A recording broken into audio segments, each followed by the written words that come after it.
and the home of the brave. Welcome to Independence Day, everyone. The actual Independence Day, which, for today, we will be commentating on Independence Day, aka one of the few good things that Roland Emmerich did and is remembered for these days. But Jova, we're too late at this point. June 10th has already passed. What? For the record, that's Portugal's Independence Day. Oh! This isn't about you. Basically, Spain took over for quite a few decades, but fortunately, we managed to shove them off. So basically, it's what us Americans had to do to the Brits. Basically, basically, welcome to a day that out of all of us on the main group, only one of us celebrates. Well, technically, a few of us. So why are we even bothered? Like I said, Webs, we have our own, just in a different date. Yeah. So, okay, to be fair, though, it does make sense in the context of the movie for this one. It isn't just your typical, America swoops in to save the day. No. This is about the entire world being attacked by aliens. I know, very original. Though, to be fair, Jova, what's more American than that? Russian invasion. Fighting aliens. I mean, come on. That's just like a film about an American holiday directed by a German and scored by a Brit. Well, okay. Oh my god, it's just like the Magic Voyage. Okay. To be fair, while it is sort of based off of the holiday of Independence Day, It's more of a coincidence. It's not directly tied into the holiday. Though, okay, so, bit of backstory on this. This is Independence Day, the film made by Roland Emmerich, which was released in 1996, about a year after I was born. Very interesting. And as for the day it was released, of course, they released it on June 25th. Well, that was the premiere. That was a premiere date. The actual release date was July 3rd, which is still a bit dumb. Like, you think we should release on the actual day? I know, right? Like, goddamn, that's kind of a trolling thing. Like, hey, we got this movie called Independence Day. Let's release it on the day before Independence Day. Like, I mean, and it's not like Christmas Day where the theaters might have been closed on that day or people weren't coming out that much, even though Christmas Day is a very popular time for movies. But regardless, when this movie first came out, it was, needless to say, a box office success.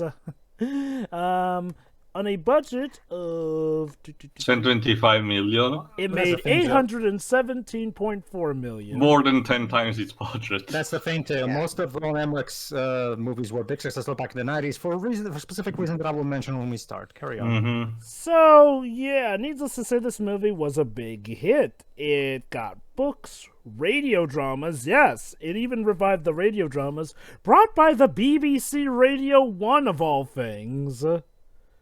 I guess they wanted to make a cute reference to the original War of Worlds radio broadcast. Yes, it was written by Dirk Maggs, and it was called, it was a 1-hour play of Independence Day UK, basically depicting the alien invasion from a British perspective. Apparently one of Roland Emmerich's conditions to allowing Maggs to make the thing was that, he didn't reveal details of the film's plot, and that our countrymen weren't allowed to be depicted as saving the day. My point is the entire world ate this movie up. It sparked a new sense of pop culture. It was definitely a great piece to help out the military and whatnot in the eyes of folks. I wonder why. And it was just overall, it was essentially a take on a somewhat common genre or whatnot, but given a very interesting spin. And that's to say nothing about the all-star cast it had. Will Smith, Bill Pullman, Jeff Goldblum, Mary McDonald, Jude Hirsch, Robert Loggia, Vivica A. Fox, and plenty more. Oh, right, and Adam Baldwin, of course. Also Randy Quaid. Also, Mai Whitman. Yes, that Mai Whitman. Also known as Katara. Anyway, for reference audience, we're doing the theatrical cut. In recent times, the Blu-ray editions have given the option to select an extended cut that has like 9 minutes. However, there was one tiny detail that actually didn't know up until the movie was suggested a couple of days ago. It's on flipping Disney Plus. This was a Fox movie, which now means Disney owns this fucking thing. I'll admit, of all the things to be on Disney Plus and not on Star, I was not expecting this. The point also is that the version on Disney Plus is actually the theatrical cut. So for reference, we're doing that. I actually haven't seen, as you can imagine, the extended cut, so I don't know actually what the extended footage is. But I will probably give it a look at some point. But that's the reference that you need to know. So let's get to work here. We'll be starting at the 20th Century Fox logo.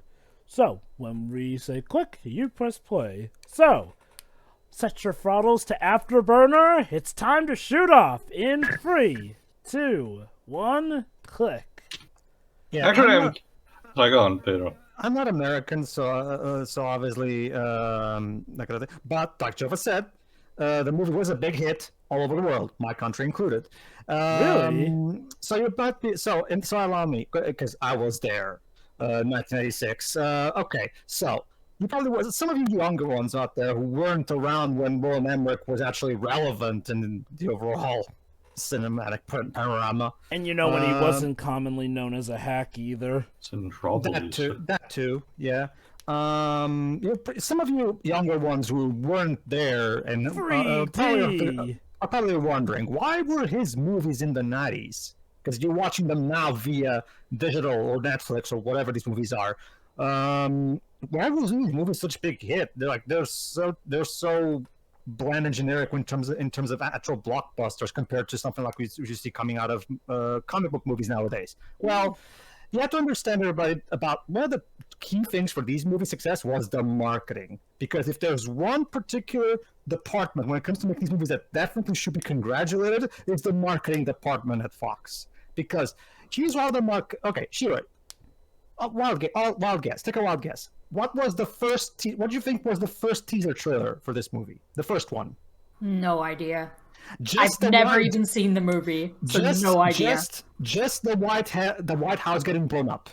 That's it. They just have the White House. I mean, that'll do it. That'll do it. And then they put in July 1996 or something. I forgot what the actual and some kind of tagline. And that's it, Shiroi. That's it. So why does the White House get blown up? Well, you gotta see the movie. You gotta see the movie to find out why. Pay to see the movie. And you know what? To give him credit, that I would give Roland Emmerich credit that his movies back then were textbook examples of how you do good trailers without A, spoiling everything, B, giving away the plot, or C, misleading audience. Because no, you technically were getting what you were paying for. Star Wars. Like seriously, this is identical. This is identical to the Star Destroyer wheel, mind you. Wow. This is a real. Okay, I want to give the benefit of the doubt and like Star Wars. I want to give the benefit of the doubt and maybe think that it was intentionally doing that in wanting to be cute rather than just being ripping off. So here's the also, of course they're playing this song. First thing first, let's see the competent people at NASA playing golf instead of doing their fucking job. Yeah. So, okay, here's the thing about Roland Emmerich, folks. Most often than not, likely nowadays, if you've heard of him from, well, one of his more memorable films like this, or one of his more infamous films like Godzilla. I'll say of his movies, this is probably the one that has aged the best. If I remember correctly, that guy, that bearded guy, this one. If I remember correctly, this guy is a Roland Emmerich regular. He was also the Frenchman in Godzilla '98. If I remember correctly. Nope, that's Jean Reno, Pedro. Oh, is it? Yeah, this guy instead was, for example, in The Mummy, the one with Brendan Fraser. Jesus. But yeah. Eric Cavari, yes. But yeah. He was in Stargate before this. As far as half of it right at least. As far as I know, this is the only Roland Emmerich film that has generally aged positively with audiences because, unfortunately, a side effect of the trailers being so good was that a lot of times they had arguably very disappointing payoffs. Yeah, because the big problem with these movies is that yeah, they're technically good action blockbusters in terms of like the action is fine enough and everything, but in terms of just being fun summer blockbusters, like especially by today's standards, they don't really hold up to something like an Avengers movie or something like that. Not Also, really. I swear I saw this general guy actor or also somewhere else. Like I said, with the sole exception of this movie, I'd say if you were to ask me which movie defines Roland Emmerich's good qualities, it's this movie at this specific time frame. Because, hey, he'd even be able to screw up Independence Day with a goddamn sequel, but more on that I still have later. a soft spot for the first Stargate, even if it edge, objectively is age in a worse way than this one. So If I saw Stargate, I cannot remember fully, so for now, I'll take your word for it, but I that'll prefer probably be a I prefer commentary it to thanks to the eventually. mythos and everything. And it did spawn Let's a just couple say, of successful series, so there is that. let's just say, if I was And Egyptian, I would be offended by that movie. here's Bill Pullman as the president of the United States. Here's the Yes. kicker. I was the secretary of When I watched this movie, I had already watched very religiously Spaceballs, so of course I could not take this shit seriously at all. Yeah. Because seriously, Lone Star as the president of the United States, you might as well put Rowan Atkinson or whatever at it. And there's Mai Whitman as the president's daughter. That's right, before she became a waterbender, Katara was the president's daughter. So what happened?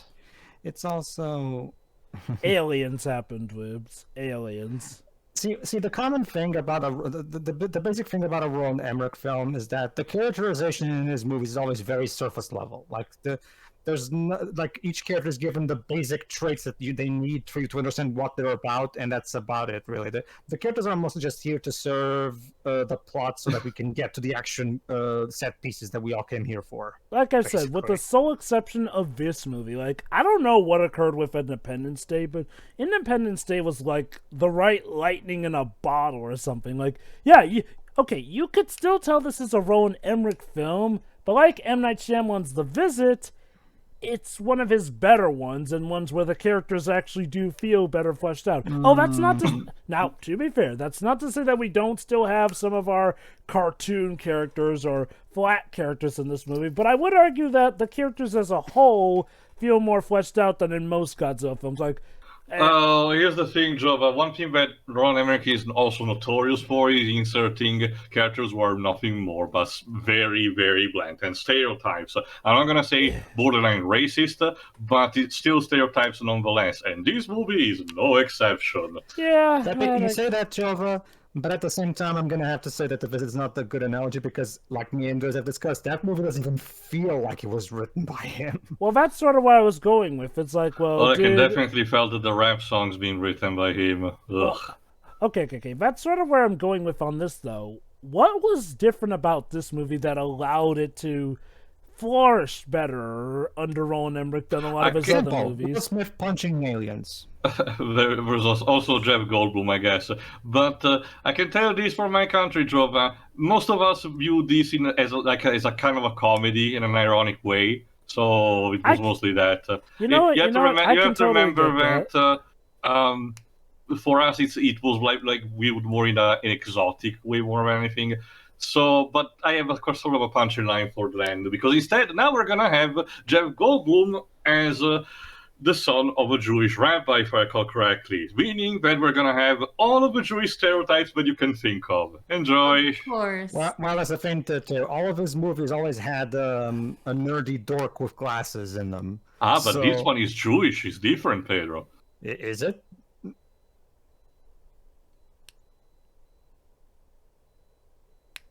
Oh, there's one thing that I envy to America, the fact that you can actually have these spots where you can place chess in the park. We don't have this luxury. Oh yeah, these are those are pretty cool actually. But I'm okay, Tio. I totally get what you mean when you say you see this as a comedy. Like, let's be honest.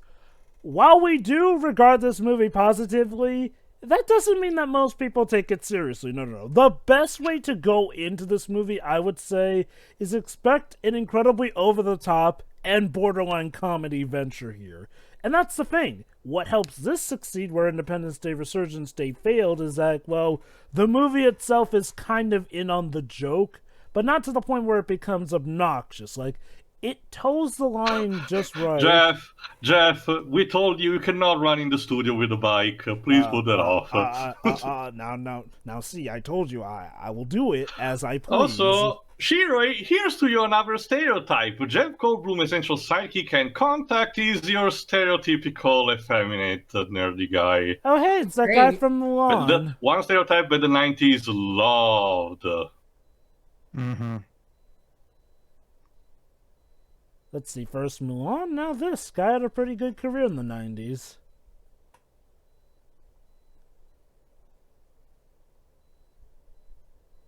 Expecting all the 90s stereotypes. Yeah, this movie is a time capsule on its own. What you're seeing right now is, okay, nowadays when you go see an action blockbuster, to see something like a comic book movie or something like that, this is what blockbuster fans were dealing with back in the mid-90s. Hey, Time Bandits, can we watch that? No? Okay. But yeah. And here's the thing also. I will say one strength of this movie is that instead of just telling just the major story of the invasion, it's a set of micro stories that eventually intertwine and connect with each other tied to the invasion, which is ambitious. I actually like this kind of idea. In this case, we have a community of people who live in roulottes. And the character that we have to focus on tied to this is Randy Quaid. Not entirely just him, but also his family. There's also this, I have to note. I know that I just talked about the stereotypes, but overall, for the time, this was relatively progressive in showing a very diverse cast. Yes. Like, I think that's another reason why I guess that's the reason why a lot of people can still respect this movie.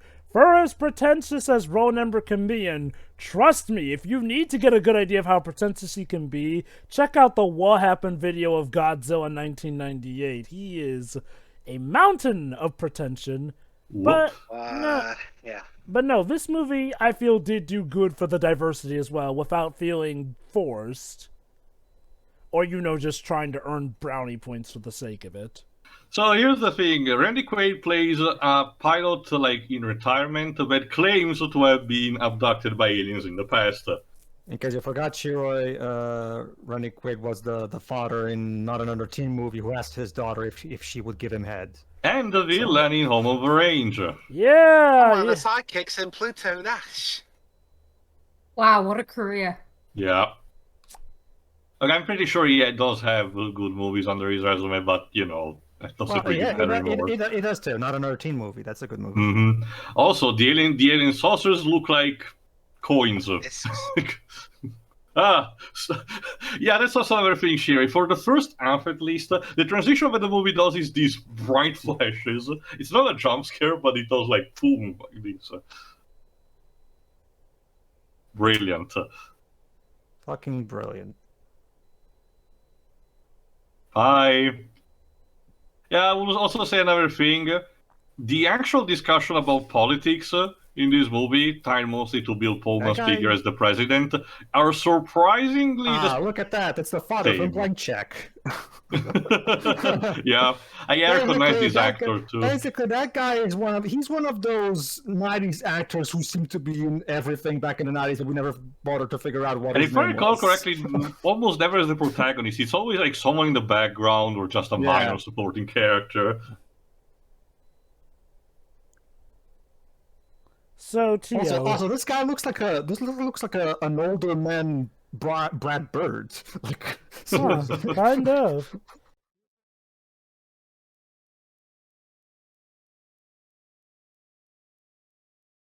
So, Tio. Yeah. This or Mars Attacks? I'm gonna save that answer for the final thoughts, Jova. Don't worry. Okay then. Well, that could put us in a real pickle. Okay, stop. In Iraq. This could put us in a pickle. And now allow me to change to a different scene. Again, as was mentioned, we do get to see how different parts of the world are affected by this. Like, though Roland's depiction of people in the Middle East is almost okay. Moving on, was very Frank Millerish. Mr. Emmerich, sir, do you think maybe we should stick on one scene for more than 20 seconds? No, we're gonna need all of these cuts. We're gonna need to include all of them in the movie. Don't edit them out. I wonder if the extended cut paces these out a bit. Yeah, like I said, I'm genuinely curious to see what those 9 minutes are, because for all we know, we could be a collection of micro scenes added for like 30 seconds each, and might be not noticeable, or like a different take. I know that there is a website that's specifically designed to compare normal and extended cuts of movies, so I will use that for my research. Also, is that fucking John Candy? Possibly. I'm joking, by the way. I'm joking, by the way. So what's that site called, anyway? I forgot. I did use it for the Watchmen comparison, for example. Just to have a refresher. Oh, I remember the old Panasonic TVs. Sky News. Now a Comcast company. Wait. They're in the US and yet they're watching Sky News, which is a British news channel. Well, to be fair, they're watching the Sky News broadcast from Russia. And it's broadcasting from Russia. So I guess the Brit television sent someone in Russia, and the White House are picking that up. Just found it. The scenes in those 8 minutes include the first dialogue between the President Whitmore and Constance Spano was extended. So basically, the first scene with the president. Was extended. From what I'm seeing here, Terry, it seems like it was just one of those cases where, the movie was shot as it was in its fully extended version. The cuts were made because they feel the producers thought the movie was getting a bit too long. And it's hilarious considering the theatrical cut for the time being was really long. So they were all like, "Okay, Roland, can you please squeeze this to 2 hours and a half?" He's like, and his response was literally unzipping his pants. I could totally see him doing that. So what you're saying to is that Roland Emmerich was kind of the naughty Zack Snyder in a way. I can imagine. Can you? Oh shit! I don't mean in terms of the quality of his films, Joe. I mean in terms of movie length. Honestly, to me, it's more hilarious the fact that I watched these movies for a very long time, and everything, but I still don't even know what he looks like. I've never seen a photo of him. He's a typical. I'm sure he's fine. No worries. Just that's a bit of trivia. Yes, Mr. Bird, go ahead. And blank check's dad. Yeah, talk. Giving orders. I know the actor has a name, but I just know him as generic 90s dad. I was in every kid's movie, so. But look at Bill Pullman. He's like the righteous guy. Oh okay, my God. Might as well say. Okay, when I think U.S. president, I don't think Bill Pullman. He's way too young for this role. I mean, U.S. presidents are almost always. This is actually discussed in universe, actually, Pedro. If you paid attention, one of the complaints raised was the fact that he was too young in universe, mind you. And I kind of agree, because when was the last time we had a U.S. president that was in his late 30s, early 40s? Obama. Oh yeah, right. I forgot about Oops. that. How old was he in 2008? 40s, I believe. And his first mandate was 2004. Bill Pullman was 43 when this film came out. Even that. Okay, at the time of this movie, Bill Clinton was still the president, and he was like in his 50s or 60s, possibly. Also, I really wonder if that binary that was actually printed actually meant something, or was just gibberish. So what you're saying, Pedro, is that this movie... somebody's checked. So what you're saying, Pedro, is that this movie was ahead of its time in that regard. Oh, I decipher what the aliens are trying to tell us. Drink your Ovaltine. Why is it always that? Clinton was 47 when he became president. Oh, okay. So by this point, it was like 50. Here's also another trope commonly associated to Roland Emmerich's main characters.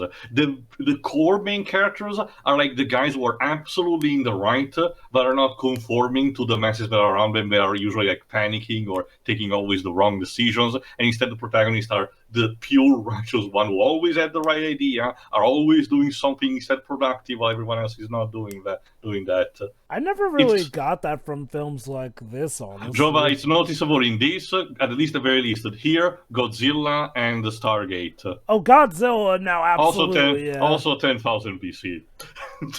I definitely get that from Godzilla, but not so much this movie. In Godzilla, though, yeah, it's one of those typicals. We got another shot beforehand with President Bill Pullman, taking the right decision while everyone else in the White House was panicking. So those good old-fashioned American coffee shops, meaning there's got to be where's the stereotypical guy who's all like, hey, we don't take kindly to you folks around here. Sadly, no, where instead a guy is bullying... There you go. Basically, he's sort of known as the town drunk who, well, everyone doesn't believe about the aliens. Yeah, so we're actually making fun of him. Fucking aliens. And how do they work?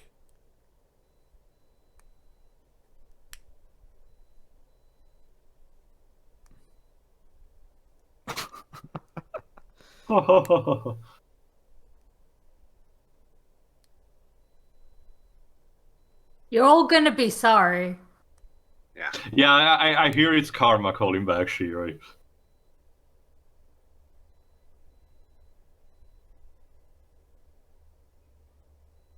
If you're in trouble and you ask me to save you, Randy, we're filming. So, guys, about those aliens you were making fun of him for.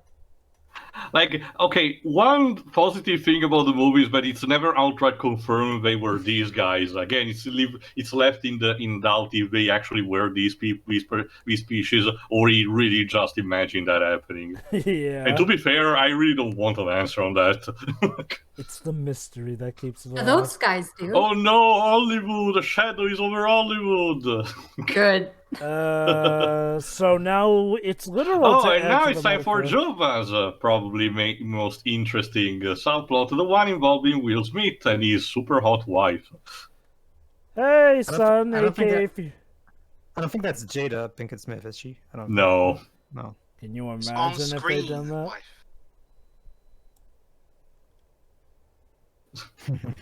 Oh no, a shadow Lincoln. over Lincoln. Lincoln.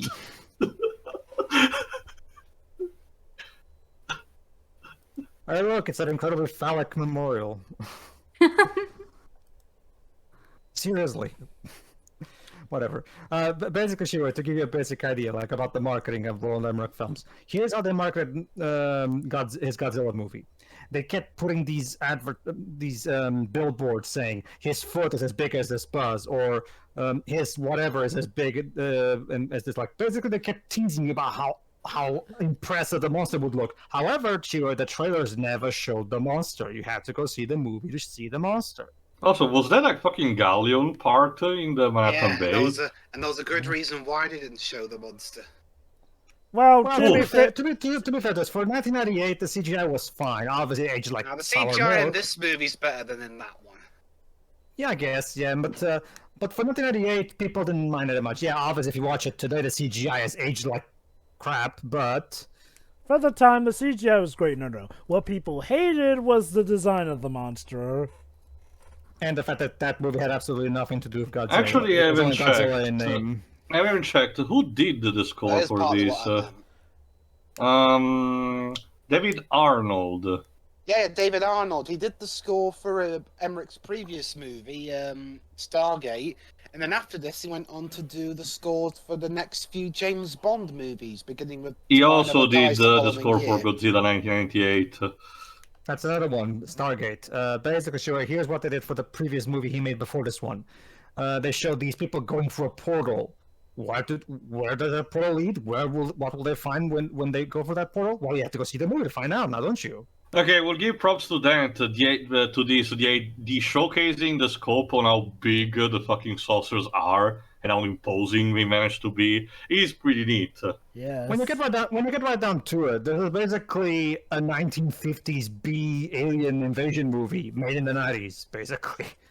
What works is definitely the execution and how they did modernize it, but also making use of modern technology at the time for the filming. I will say this with a pinch of sorrow. I'm gonna take this over Spielberg's World of Worlds every single day. Same. And I wish I was in a different circumstances when saying this.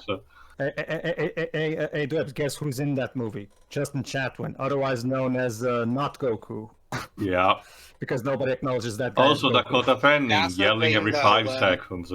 I don't think his performance was terrible, but you'd think his performance would be at least half decent considering you got Spielberg directing him. Yeah. He's just Hey, it's Boomer. This is one of the more important characters. The dog, which also has a name here, is called Boomer. Poor name for a dog, Jesus.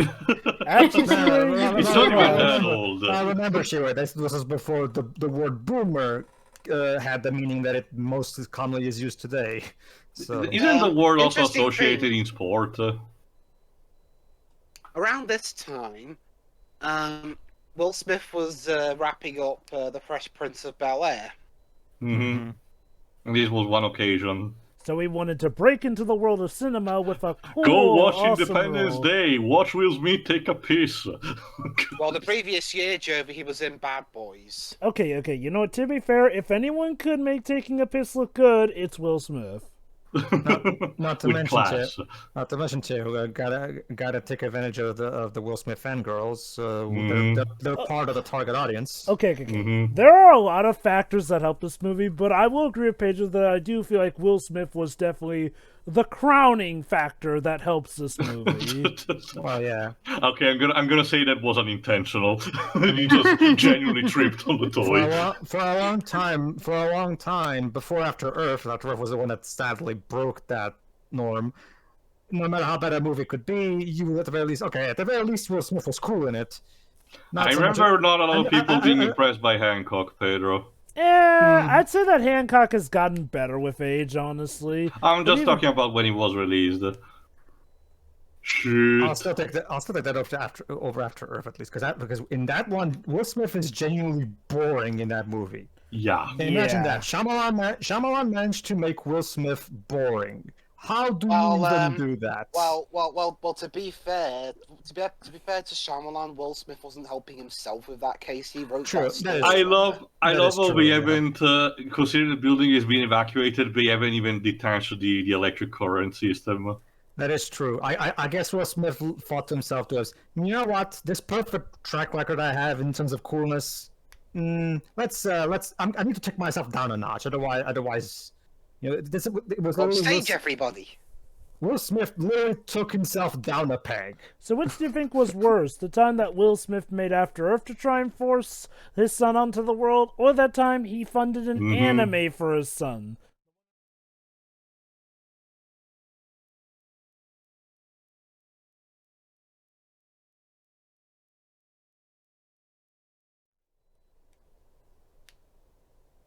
Apparently also in Rome.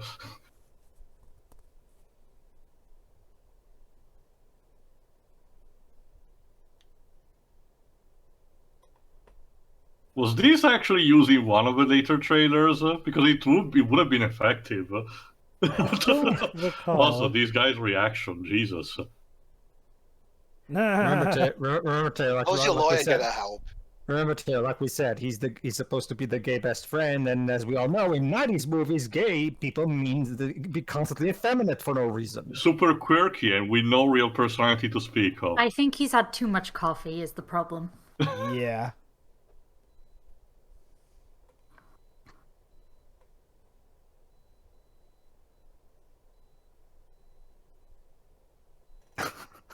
Yeah, that's the thing. Jeff Goldblum happened to be married to the Secretary of State. Not just that. I love her reaction, though. He says it's her husband, and her reaction was, "Oh God." Did she just now realize for the first time that she's married to Jeff Goldblum? Keep also in mind, this was a period where portable telephones were extremely rare.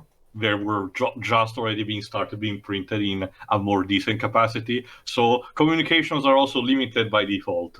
Can you imagine, though? How would you react if you remembered you were married to Jeff Goldblum? Well, I mean, you have to remember, Jova, that okay, nowadays he doesn't actually still look like that because everyone ages, Oh, I obviously. know. But Yeah, with Jurassic Park and this, orderly he fashion, legitimately was hot. Oh So there yeah, is that. definitely. Like, I mean, come on. Also, immediate panic. I'm What is this? Wonder Woman 1984? like, You might as well have said, "Do not cause a panic." Panic. Also, that's sorry, that's also one of the things about Roland Emmerich's 90s movies and how he keeps casting these actors as nerdy, socially awkward guys, yeah. guys with glasses, and the actors he gets for these roles, I will argue, are not the best choices. I mean, Jeff Goldblum doesn't really scream nerdy guy with glasses to me. oh, okay. I can tell this, Matthew Broderick definitely screams that to me. Okay. Matthew Broderick is a better pick. I will give you that. I'm going to slightly disagree, is that I do feel that Jeff Goldblum can pull off the nerdy thing, especially with how he tends to, do his linguistics. Let's just say That's the thing, Jova. Like that's not even anything that screams nerdy. That just screams Jeff Goldblum because he's literally the only one that does that. Well, think of him as. In fact, now that I think about it, are we sure Jeff Goldblum himself is not a spy for the aliens in this movie? Oh snap! That's a good point. I'm pretty sure, but what character we will see later on is a good more candidate for that. Now you're making me imagine a cut of this movie, but including Tommy Wiseau. Oh man! Now he would definitely be a spy for the aliens. No worry, honey. I'm literally the new hot ticket right now in the entertainment industry, so I'll be fine. I can survive this role, regardless of how the movie turns out. I mean, look, I'm gonna be able to survive Wild West. This should be a cinch. And I'm gonna survive, kind of, After Earth. So I think it helped that After Earth he kind of realized. I was the best thing in one of the better things in Suicide Squad. And then Gemini Man happened. Well, okay. You know what? Thankfully, well, to be fair, after that he was in Bad Boys for Life. And also Spies in Disguise, which was an amazing surprise. Yeah, okay, I will also give this. The portrayal of the couple, of Will Smith and his wife, is also generally wholesome, so there is that. I hate Independence Day Resurgence. Yeah. You'll know what I mean by that later. Like, okay, let me put it like this. Jesus! Hey, you gotta be protective. I'll just say this, though. If Roland Emmerich himself weren't, in charge of that movie, I'd have thought that sequel was made by people who hated this movie.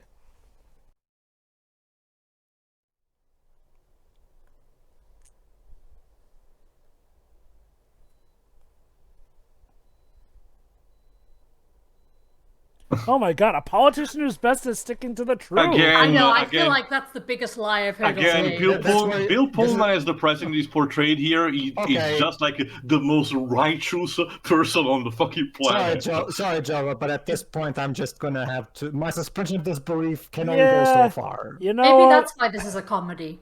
Okay. Which is interesting considering his portrayal... completely unrealistic. Interesting considering the character's portrayal in Independence Day Resurgence. This is just plain unbelievable. I mean, aliens I can buy, but a politician who's good at telling the truth, now that's just ridiculous, Roland. Thanks for reminding me about my that. imagination can only go so far. That said, though, Dwib sadly reminded me that, okay, maybe Roland Emmerich was trying to be more, quote-unquote, realistic in...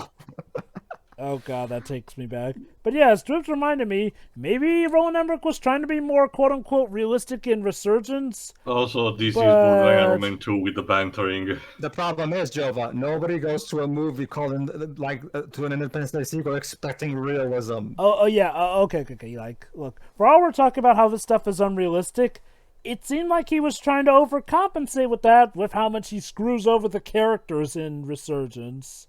Also, the product placement in this movie is actually one of the more aggressive that I've seen. Like, we're like a quarter into this, make it like a fifth into the movie, and already so many product placements. Oh, look, Fox 11 news. Yeah, this is how we learn their backstories. His backstory: he was a pilot in Vietnam, now he's retired, but had this alien encounter. It's the kind of exposition that surprisingly works because So because they basically, he got tied in. Oh basically my he god! got alien probed. Okay. Or at least that's what they were claiming. Also, this kid looks familiar. Meanwhile, the others are snooping. But don't you see, Tio? This could be our last night alive on Earth. We have to. Goddamn! Yeah, knock it off. So that's well. So basically, it's the best. Look, the world is about to die. You don't want to die virgins, do we? So might as well. Still got cock blocked. How old are these two, by the way? I don't want to know. Because they definitely don't look all that old. Like I mean, they look like they're in their 13, 14 area.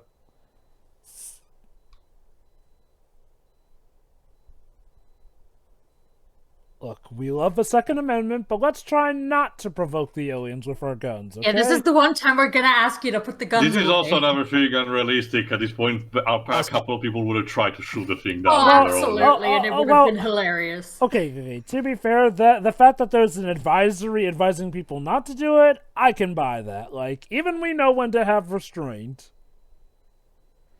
Also, it's Will Smith's best friend in this flick. I'm sure nothing wrong will happen to him. Wait, did NASA even have that logo by this point? Oh, wait, this bit. You're fired. He wants to be an astronaut. But he wasn't promoted. Basically, he wants to be an astronaut, but, you know, NASA could not quite accept him. The reason for that, though, is a bit weird.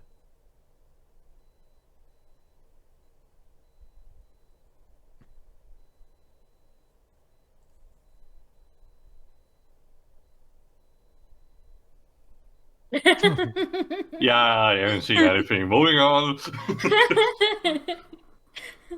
Hey, wait, okay. To be fair, that guy was very chill about it. He just went, okay.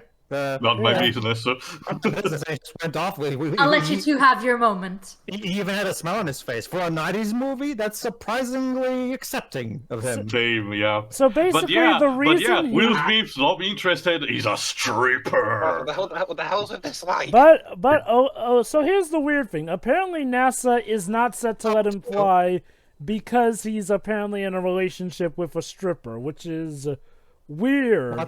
What has that got to do with anything? Yeah, I was about to say, like, what does Okay, Korea I have don't to know do how with this it? is applicable to other countries, but let me tell you, in some, people will be very stupid in terms of what hiring or not. A recent scandal in my country was that an actual teacher that teach about at a young children's school or something, you know, had some of their private photos that she sent to her boyfriend leaked online, and the school expelled her as a result. Okay. Now, in this case, supposedly what they're saying is like, well, they think that him being in a relationship with a stripper might affect his psychological evaluation. Could be just... Yeah, it's dumb. It's dumb. What?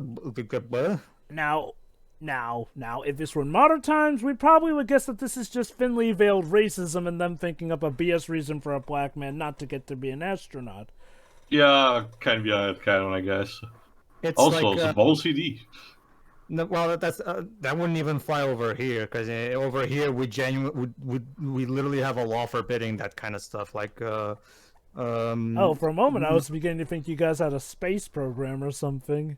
No, but like employers are not allowed to deny employment for reasons that are external to the applicant himself. Mm-hmm.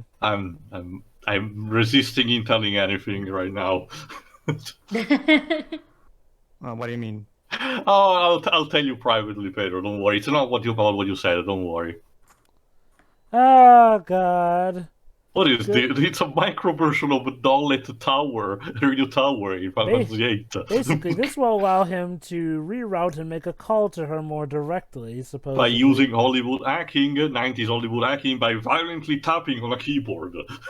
Well, it boils down to... Sorry, go ahead, finish, Joe. I still reel from the fact that I've been alive long enough to see us go from literally these old kind of phones to, well, freaking smartphones nowadays. Mm-hmm.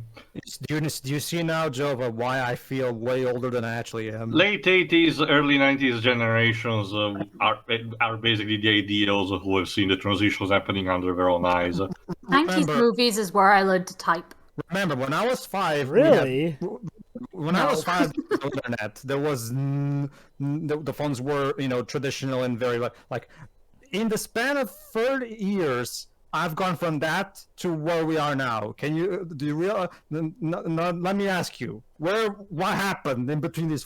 It felt like way too much shit happened in between 40 years. I feel like with phones, like out of all technology, phone technology seems to move a lot quicker. Yeah.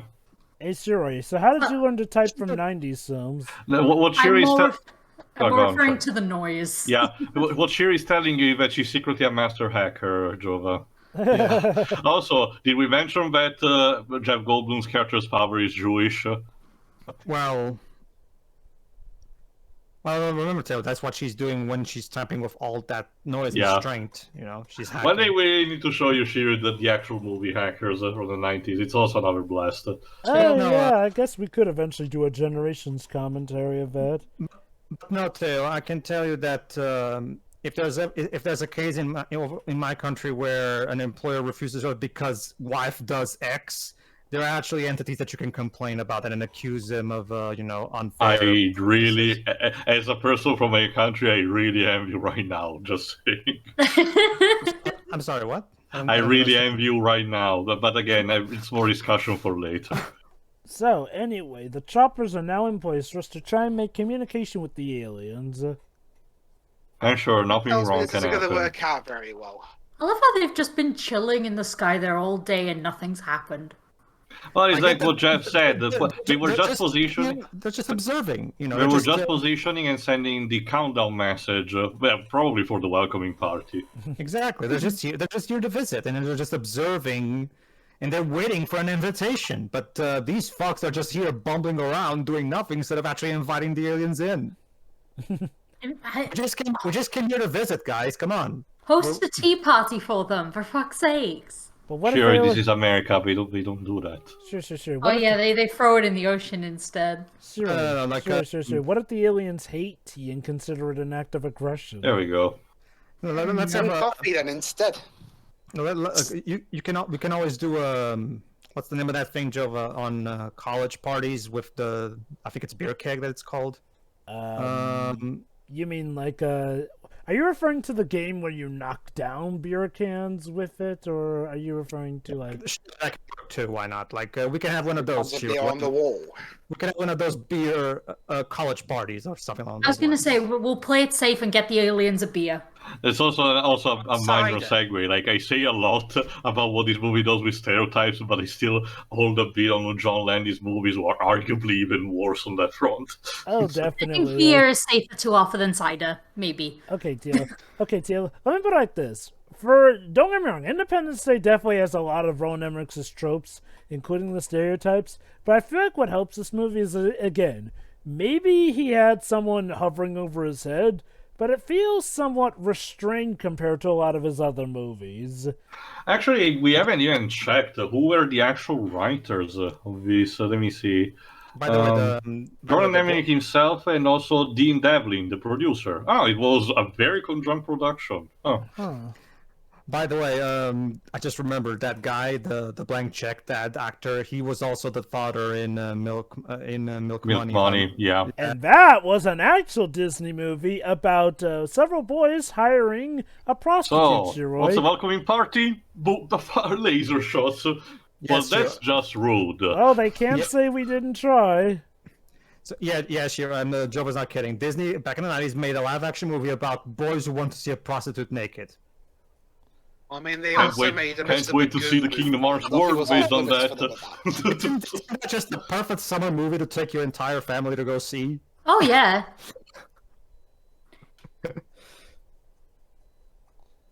Countdown is almost up. Time to go. Right now.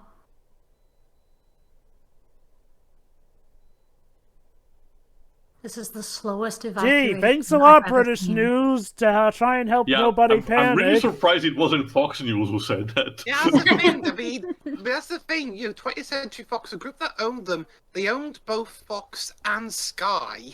Maybe at the time. Sky pushed for a collaboration, and that's why they've been getting a lot of screen time. Probably. Yeah, Again, and I all this product believe- placement. I believe the guy doing the news just then was one of Sky's longest running. Hey, look at that! Alien reporters. Welcomers, and Will Smith's wife's best friend and co-worker is also part of them. Oh, there you go. See, here, take me away from this terrible planet. Here, I'll go to yours. Maybe it will be better. The By trade-off planet, is you that mean they don't the have an other equal one. opportunity health program, Pedro. Oh my It's a god. bad thing. Dr. Katz? You're going to Dr. Katz? I mean, I feel that would be interesting to have an animated character in here. Yeah. So please tell me, where do you think Mr. Hat went? Oh, hey, IBM. and Also, Wells yeah, IBM. Fargo. Yeah, we have to go. Also, did you know that IBM is the best place to get your computers? But Pedro, all those comics in the 90s told me to get instead Tandy. Oh boy, Tandy. And there's a reason that they went under. Oh dear. Oh, shit. Yeah, they're opening Yeah, up you can see that. alright. They're about to Okay, open up like an fine. Angel and Evangelion does. I guess we'll just invite ourselves in. Why not then? It's so mysteriously beautiful. She just said it's so pretty. Very good. Yeah. Oh my god, so that's where Sonic Adventure 2 got it from. These are the stupidest people we've seen on the planet so far. You know, Dribs, considering also the shadow looming over buildings, this could be a Mr. invasion.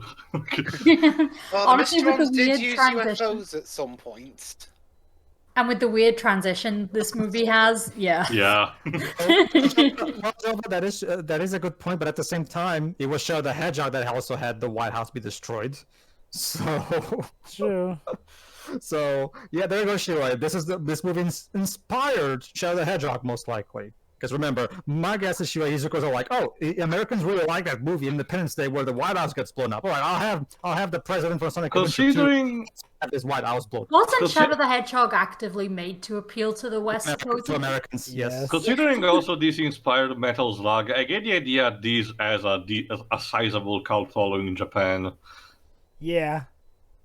And If successful all over the world, actually, too. so obvious.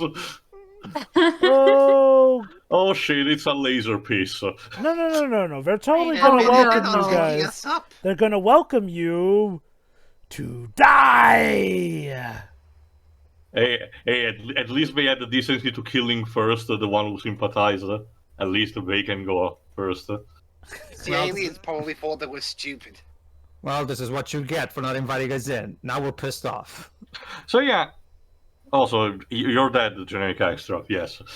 But here's the interesting thing. One extra subplot that we follow is about Will Smith's wife. You think she would be just like a background character, or later on we just see that, but no, we actually have a not big but decent enough mini arc involving her. Also, So it's to give pretty him neat. credit, all practical effects pretty much. That slow mo was a bit weird though. That of a bit destroyed building, but Also, dude, maybe get out your car. no, it's too late. Let him go out on a one-liner, Shiroi. If I leave the car, I won't be able to die with a classic 90s one-liner. And there you go. The White House is destroyed. On with that helicopter. It's kind of like that. God, I'm drawing a blank. Jova, what was that? No, never mind. It wasn't a death line. Never Also, mind. Kevin Bacon, is that you? I wouldn't be surprised if you actually was a guest at this point. Whoop. Okay, So, so not the That was Best crazy. day. That's a Fire nice Bacon. Tuesday. Okay, so not the best day for Los Angeles. Nah. And you just know the Baldwin's, estate villa is still gonna survive despite everything. Alec, you know what sucks about being a building is gone. Hey, Alec, you know what sucks about being a Baldwin? No, what? Nothing. Yeah. Oh. and then they get blown up by the aliens. What, even Alec? Whew, barely made it. With the Air Force One. Well, actually, no. That's a good point, Dwez, because Alec Baldwin is actually an alien cockroach masquerading as a human. That's also another thing. Wait, I what? never asked you, Jova. What do you think, personally? America, Jova. No, Have you actually- Pedro. That was the Korean bad guy, not Alec Yeah, Baldwin Kim himself. Jong-un. Right. God. But I need here's the to- thing. Okay, I never asked you, Jova. Yeah? What do you think of the Air Force One movie? If you've ever seen it. It's the one with Harrison Ford as the President of the United States. See? I don't think I've gotten to see that movie yet, but yeah. And you call yourself an American for shame. You see, Shira, this is what I was talking about. See, when you get old, the mind is the first thing to go. And Oh it's no! happening to But she now. only grabbed the child. What about Boomer? Oh, crud. Boomer! Not the dog. That is a terrible way for a dog to die. Boomer, no! Boomer, fine. go! Come on, man, Boomer's okay. Well, for the time Really being, be. it's so good when it's convenient the explosion. It takes its time. Like seriously, it's going so slow. Boomer!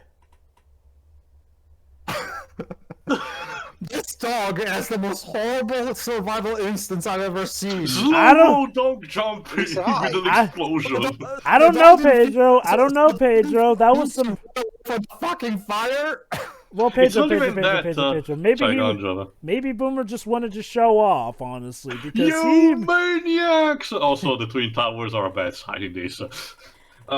But here's also the thing: the explosion was so considered to not go inside that minor, room the people have refuge into it. This is another thing about Roland Emmerich. He loves being provocative. Like, look at that! The fucking Statue of Liberty got destroyed. He did the same. He basically did the same thing in The Day After Tomorrow. You'd be like, No, guys, if Roland Emmerich were to make a movie taking place in London, he probably would have the Big Ben be destroyed. Yes, Shiri? regardless of what Pedro said earlier, it's quite funny, like,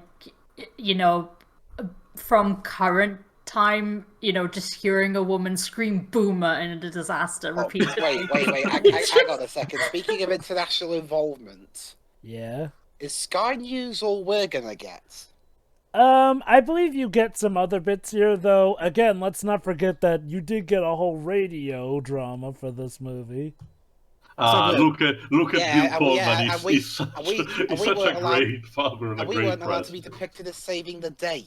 Well, Seriously, the reason for that was because, that would clash with the canon of the movie. Like, and to be fair, if I We recall at least help. hold on. To be fair, yes, if I recall correctly, Britain does get to help. In fact, Seriously, sorry, go on. Sorry, go I on. think the Welsh also show up as well too. Well, Wales is Britain. It's interesting. Well, usually they do get a montage in these kind of movies or different landmarks destroyed, like say the Tour Eiffel, the Rome's Colosseum, and so on. But I don't think we actually did it on this one. We have only mentioned the stuff happening in the rest of the world, and we get a minor montage at the end of some landmarks for showcasing the enemy destroyed. I'm But again, surprised they didn't use that famous every stock time- footage. Oh. every time we cut to Bill Pullman, the camera in his pose and his speeches always present him as the paragon of holy saintness. It's so hilarious. Anyway, you were gonna say earlier, Pedro? So good, but as well ask you. If Roland Emmerich made a movie taking place in London, what would be the best CGI way to tear down the Big Ben? Have it have a bomb be planted in the bell and it blows up from the inside. So kind of like what So happened in that's- Avengers. I don't know. That sounds a bit uncreative. So that is snap. what Luke and Layton were searching at the beginning of Eternal Diva. Well, Pedro, if you want to be more unique, not have it explode. How about implode? Sure, that can work. But wasn't Speaking of, that also what was supposed to happen in the climax of Thor: The Dark World? But anyway, like Teal mentioned, one of the strengths of this Oh no, movie. it was due to being in for the Dark World was bad But enough. go on, It needed to be Jova. destroyed. Like Teal mentioned, one of the strengths of this movie is like, well, no matter how big or small a character is, they do for the most part tend to them, even like Will Smith's love interest and their kid. Oh, man.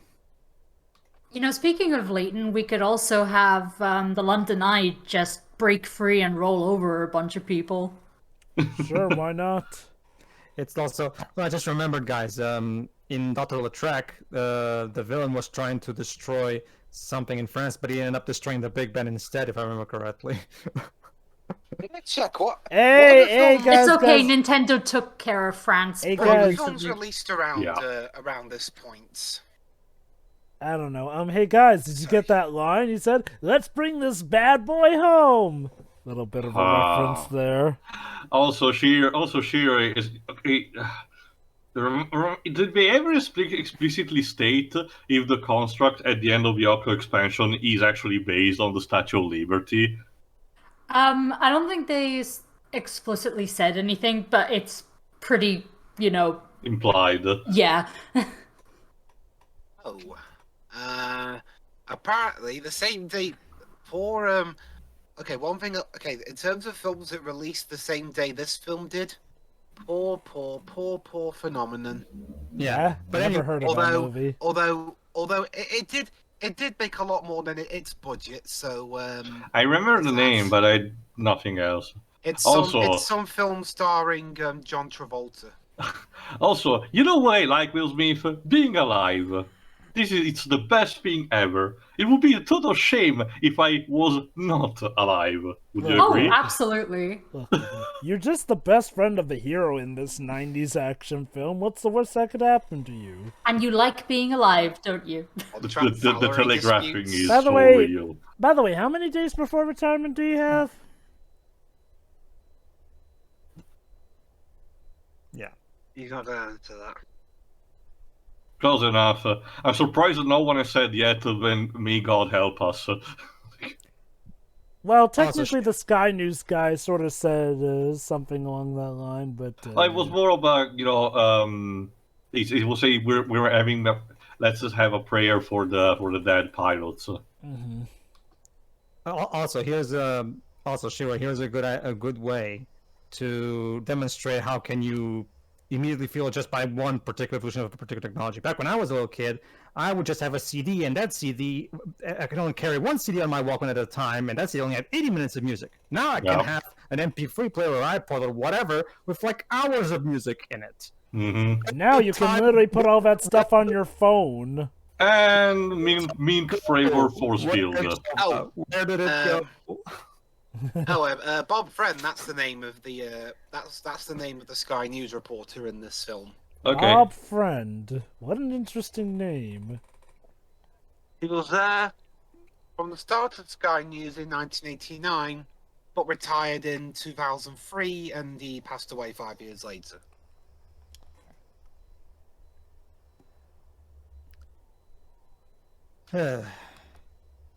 Yeah, still mint flavor force field.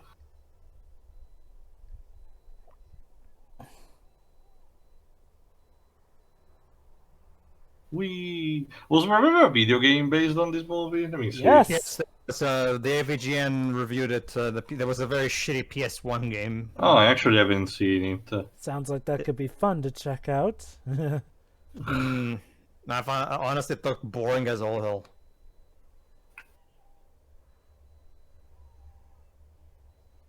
PlayStation, Sega Saturn, and PC. There you go. Apparently, in terms of Independence Days, IRL, Yes. the 3rd of July was Independence Day for Belarus. How nice. It was actually to celebrate the Belarusian Independence Day. It all makes sense. Yeah. Anyway, the Independence video game was released on February 1997 for the And PlayStation. it was done by Radical Entertainment, of all people. Wow. Oh, great. And remember, this was pre... Hulk Ultimate Destruction. Yeah. Yeah, it was released for the PlayStation, Sega Saturn, and PC. Each version receiving mostly tepid reviews. Oh, not even an N64 version. Let me remind you that just 5 years earlier, they had that wonderfully brilliant Terminator NES game that we commented on. Yeah. But guys, it's okay because a wireless mobile version was released in 2005, long after the movie has. Alright. I'll be fair to Radical. Their Scarface game was actually pretty good. Yes. Yeah. Oh, yeah. As was their Hulk Ultimate Destruction game. But yeah, also another thing, Bill Pullman was the one with the right idea and asked for the planes to be called, but of course the angry, stubborn military general was like, "No, we need to still shoot things." That's the thing, though. He's their commander-in-chief. That's the thing, though, because in these kind of movies, the usual, like, the one at the top chain of the military grade is always this, like, roughly grumpy guy who never listens to reason and wants to nuke everything at the first sight. It's like clockwork.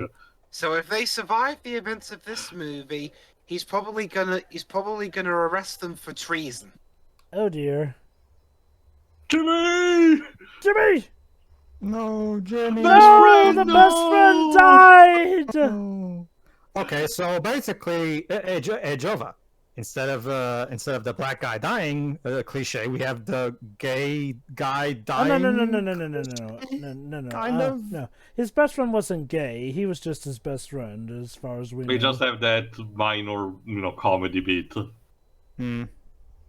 But yeah, also the dog survives, but the best friend doesn't. This is some injustice. How do you feel about that, Shiroi? Yeah. At least Boomer will live. Yes. And thank Right. goodness for that. You there, Shirai? Yeah. Oh, you didn't answer my question. She's Oh. just enamored of the movie. What was your question? How do you feel about the dog living but the best friend dying? The dog is also a best friend, so this is a weird question. Oh shit, no more fuel.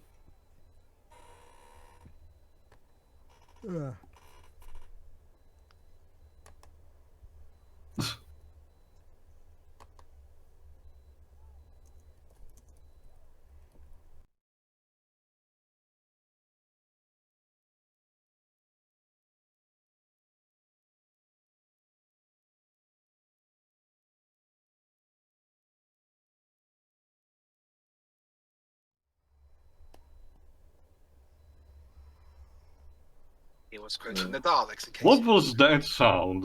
In fact, The sound of a spaceship, Tio. An alien spaceship. Alright, and now we have an interquel just called Bad Boy. As in, because Will Smith is on his own. So yeah, probably one of the highlights of the movie. Not What just. happened? What happened not- to Martin Lawrence? No. Martin Lawrence is not here, so we can't have it be Bad Boys. It's just Bad Boy. I don't think that song's gonna be that catchy. Bad boy, what's he gonna do when he comes for? Yeah, see, that one little tweak ruins the whole thing. Yes. Will, we're filming. Get your shit together. We need to film. Well, we're not filming. We're not doing Fresh Prince of Bel-Air anymore. I wonder if part of his acting was actually improvised. We just say, try to go ape shit. Yeah. Too many tentacles. By the way, Shiori, Yeah. Fresh Prince of Bel-Air is actually Oh, back on the snap. BBC now. Welcome to Earth. Yeah, Will Smith definitely is what sells this movie. Lol. Cigar of Triumph. And then, Hey!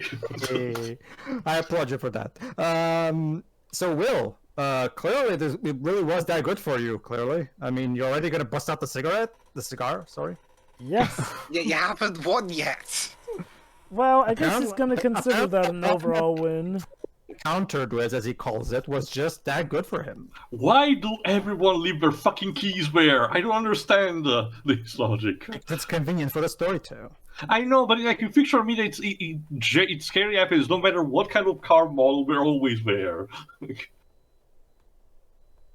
Is this just a thing where Europeans are more paranoid and keep them on their own always? And then Also, the other, Donkey Kong. Was there a Donkey Kong cereal on the level? Was there noticed?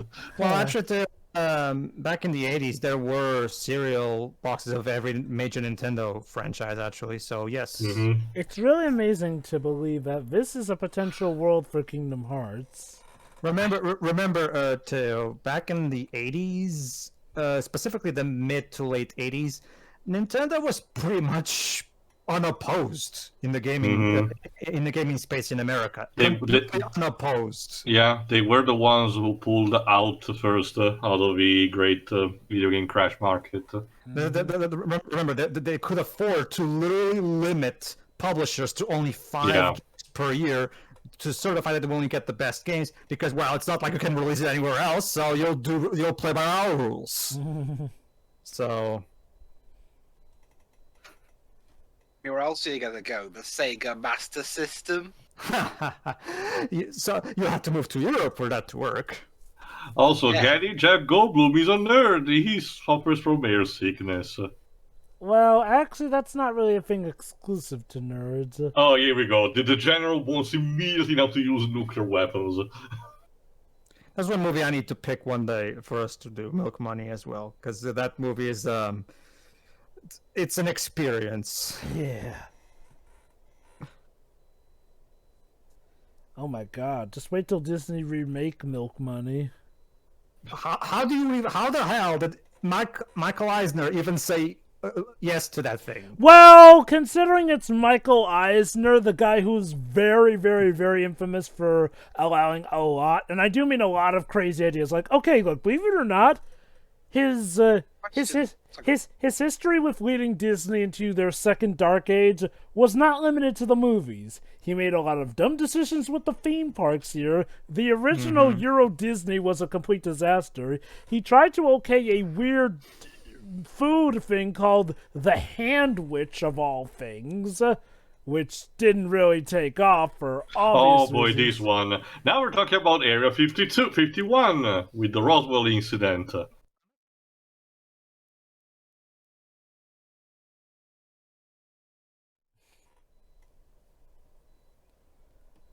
Yeah, it's a good thing that it's just a hoax. Okay, to be honest, I'm kind of sympathizing with the president, because you could probably say it. Remember, this guy's had his authority challenged by a couple of his generals. Isn't also Jove, a question? Yeah. I said it earlier, but is it? Or can you get in a lot of trouble for defying the orders from the commander-in-chief? You can. Yes, you absolutely can. That can sometimes be considered an act of treason. Also, yeah, because I said treason earlier. Also, yes, really, we're going to Area 51, Shiri. Get your Naruto headband. Great. Jeff, I'm actually starting to wonder, considering Jeffrey Katzenberg back in the day was known for pushing for quote-unquote edginess, like he was doing originally for Toy Story before, fortunately they were allowed to rework that. I'm wondering if he had something to do with Milk Money's existence, most likely. Look, how this is going to be the edgy family comedy that pushes the boundaries of what family comedies are allowed to do, and blah, blah. What year did Milk Money come about? 90s. Actually, I think it was the same year as this one. Wasn't it? I think it was still mid-90s, yeah. I'm pretty sure it was Milk 90s. Money, 1994. Oh, well, 2 years before. Not. Okay, so Not much of it. Katzenberg. Oh, look at that! The president's wife is still alive. Yeah. For now. Pretty badly. In the meantime, let me see other differences. Okay, seriously, these slow-mos are weird. The last extended So much for a weekend off. Imagine telling yourself that you would have to drag an alien body that you just punched the lights out of on your weekend Like in the off. middle of a salt desert. I'm not paid enough for this shit.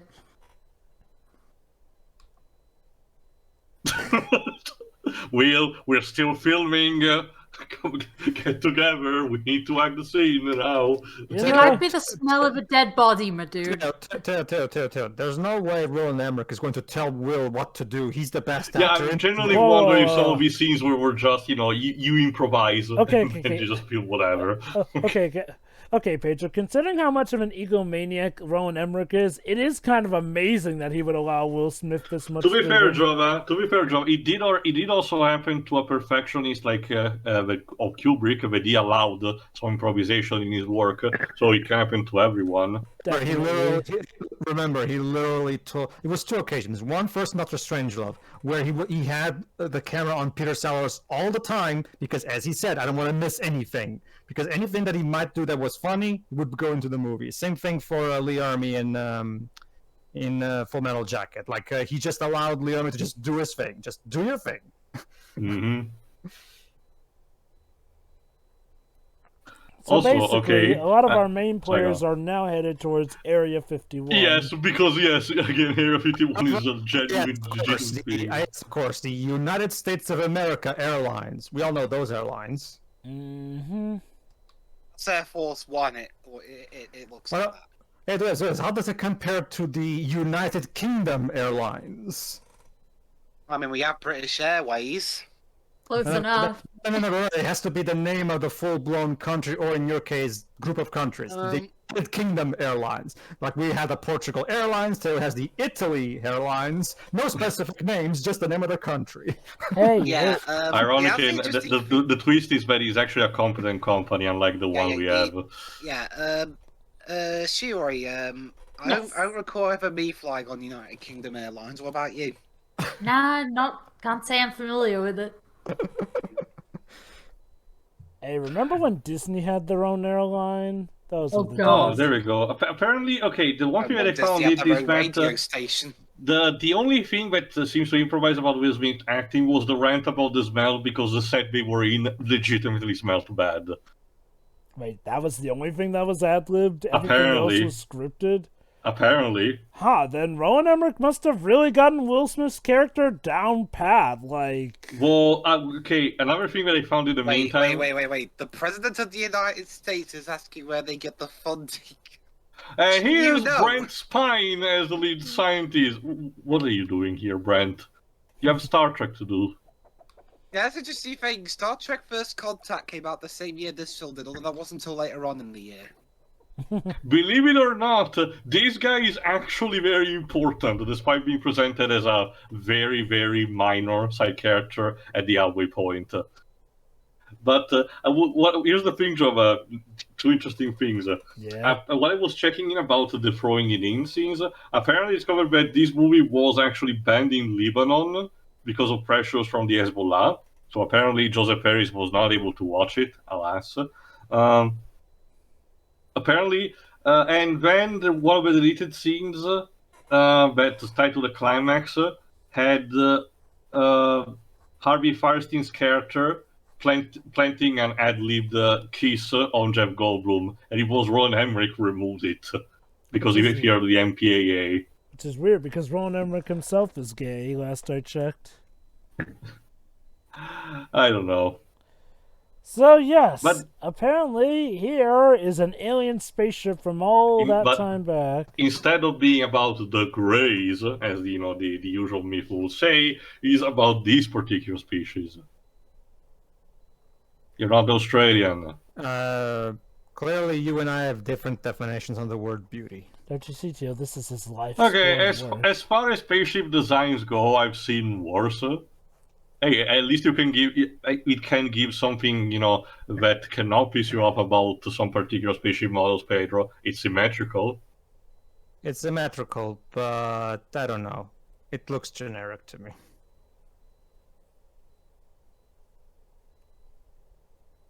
You're a lead scientist. Stop speaking like a fucking Buffy character. Also, in this movie, does Brent Spiner ever close his mouth? Okay, to his credit, Teo, he still sounds like your typical movie scientist of the time, unlike the characters in Biodome. So there's Oh that. God, Biodome. I keep which forgetting is- that Biodome had actual scientist characters in it. It's funny because Brent That's the thing, and none of them were believable in the roles. Go What on. are you talking about, guys? Walter Peck wanting to kill them was totally realistic. Well, I mean, to be fair, yeah. But it's interesting as well because Brent Spiner was an android in the same year this film came out. So yeah, not only we have a spaceship, we also have a specimen. And Spiner isn't the specimen? Surprisingly. We're gonna convert this into the Disney Vault when Disney buy us. Yeah. This is the Disney Vault. They predicted 23 years from now, their universe would end up in the Disneyland. You know, the sad thing, Dibs, is that Simpsons literally did that all those years ahead. What? That little shot of 20th Century Fox owned by the Walt Disney Company. Also, Yeah. Plot twist: the leader of the aliens is actually Bob Iger coming to take over. props my to God. the props to the special effect people who made these very convincing props. Again, Well, actually, no, at this point. No, Michael Eyes had nothing to do with. I wonder if it was the same person who did the D.H.R. Geiger's-esque figures for the Alien movies.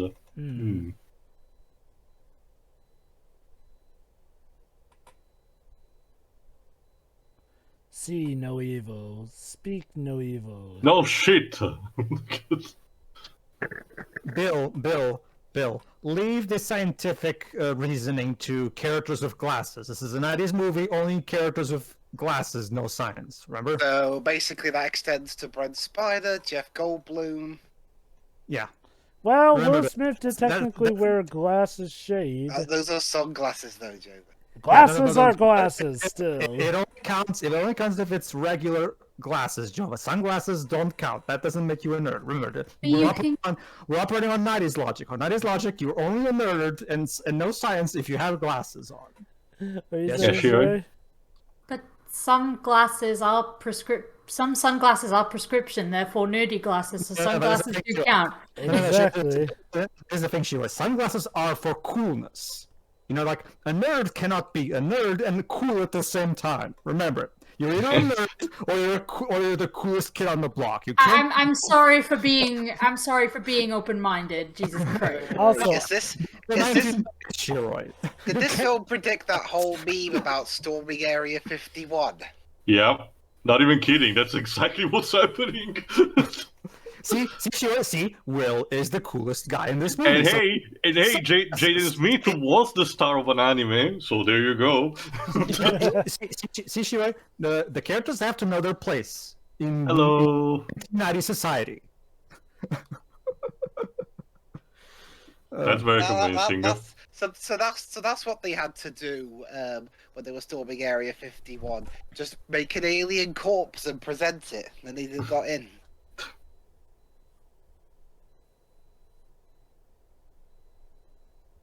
Well, I think unconscious might be a bit kind of a word. I mean, alien Will Smith might- just punched him, so... yeah, he might Well, just... hey, maybe these aliens are actually really brittle. It was you who made the order, jackass. Hey, blank check, Dad. By the the way, president have any authority here? By the way, how exactly did you? How did your career survive that abomination from 2 years ago? What, blank check? No milk money. I'm actually curious. I'm actually gonna search right now this guy's filmography. I swear I saw you somewhere else other than the movies that we mentioned. This guy is basically generic 90s dad, the actor. Like, No, I swear I saw him somewhere else, like in another completely different Also, role. he's not a dad in this movie, surprisingly. But in most of his other movies, specifically family movies too, he was always the dad. Basically. Also, was Milk Money really, received and bombed that badly? Dang. Yeah, Jova. I just described the premise earlier. Are you really surprised after hearing it? Well, okay. I would maybe make the argument that you could make that kind of premise work, but given that it was Disney, and yeah, even in the 90s, Disney were still known for being a lot more family-friendly and whatnot. Well, here's the thing. The only way that premise can work if the movie's either a serious drama character movie where the boys are genuinely discovering their sexuality, or if it's a black comedy. Those are the only two scenarios where that premise can work. The problem is, Pedro? tries to portray that as charming and wacky. Pedro? Believe it or not, Pedro, there's something I should tell you about the script for Milk Money, actually. What? Go ahead. The script itself was sold for over $1 million, which was at the time a record it was a record at the time for a first-time screenwriter. I wouldn't pay fucking 10 pennies for it. Even in nowadays, Who released Milk Money? Disney. Disney. Well, blame Disney. Then they probably still had a few spare Yay, pennies. they made it. Okay. So they could buy ABC. Here's my question. What was so unique about that script that made them say, yeah, we need to pay $1 million for this one? Like I said, Jeffrey Katzenberg probably thought it was the edgy breath of fresh air the company needed or something. Anyway, And as for the writer, he only wrote 2 Free Willy sequels, and then that was it. oof. Anyway, I checked. The actor, James Reborn, that's his name, sadly passed away in 2014. But he was in movies like Super 1, actually remember this one. Then he was in Blank Check, like Pedro mentioned, but he was also in Basic Instinct. That's the movie that I remember him being. He was one of the 2 policemen in that interrogation scene. Wait, Super 1, what was that? A prequel to Super 8? No. Soup for 1, with Oh, I thought it said 1982. Super 1. No. What was the Scent of a Woman, Lorenzo's Oil, Up Close and Personal, The Talented Mr. Ripley, Adventures Rocking Bullwinkle. Yes, I remember that too. Also, this must be an exciting day for. Also, this must be an exciting day for little Dylan. He gets to meet the First Lady. Mm-hmm. He was also in Adventures of Pluto Nash alongside Randy Quaid. The thing is that Milk Money is not created in his filmography, so you're thinking of someone else's father for the actor. Alright, let's dissect the alien. There we go. Yes, back when face masks were only worn for big things like this. It doesn't have candy inside. Yeah, it's a piñata. Yes, an alien pinata. Imagine the techniques they must have done filling in this puppetry with, well... Yeah, that. Aw, there's no Cracker Jack prize inside.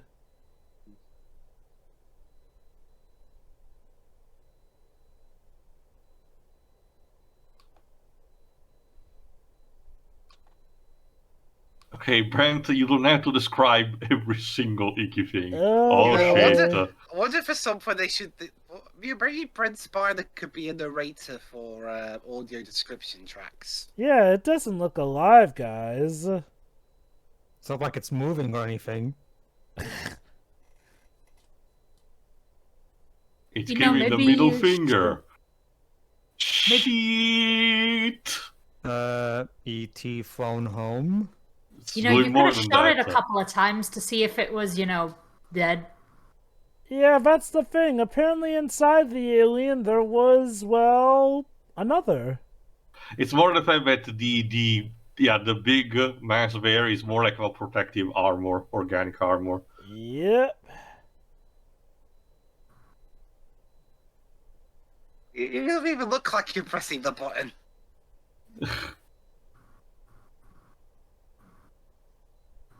Well, sucks to be that guy. Well, The operation is a resounding success. Yes. yes, a success for me. The aliens are not Waluigi, dweebs. They are to me, damn it.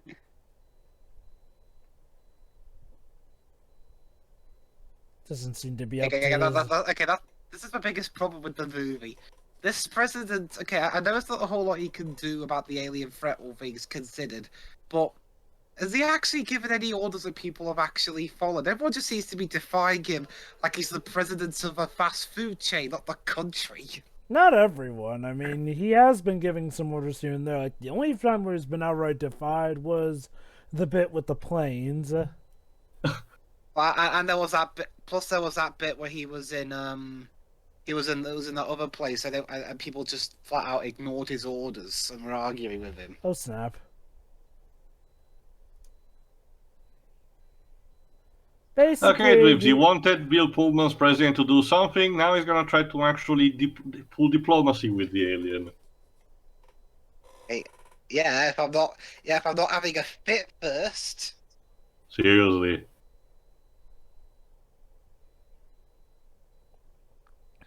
Can you please stop flashing this light in my eyes?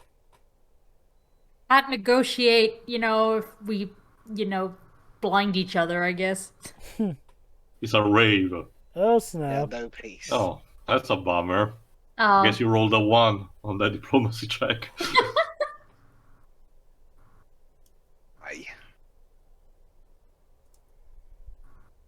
I mean, props for honesty, I guess, be direct and everything.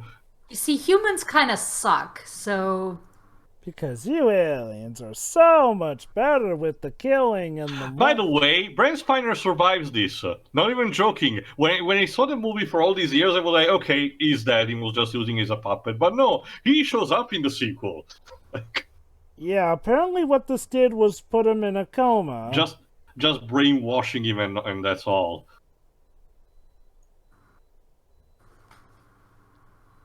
Yeah, seriously, the way the shot is framed and everything...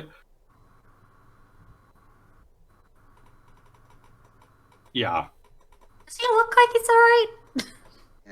alright? But yeah, apparently, Bartrek in Mass Effect, this gave Bill Pullman's president a version of what the aliens do. Yeah.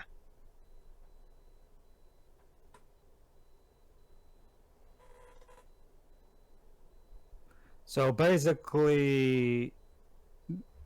Okay, that was necessary. Hey, you always gotta make sure to double tap. This is what they should have done earlier. So, Oh wow, Bill Pullman has no more patience. To be fair, he has tried so many times to resonate the situation peacefully that... Well, my favorite iteration of the line is that weird general guy during the ROM's Space Knight comic, but out of nowhere just says, "Nuke the space com!"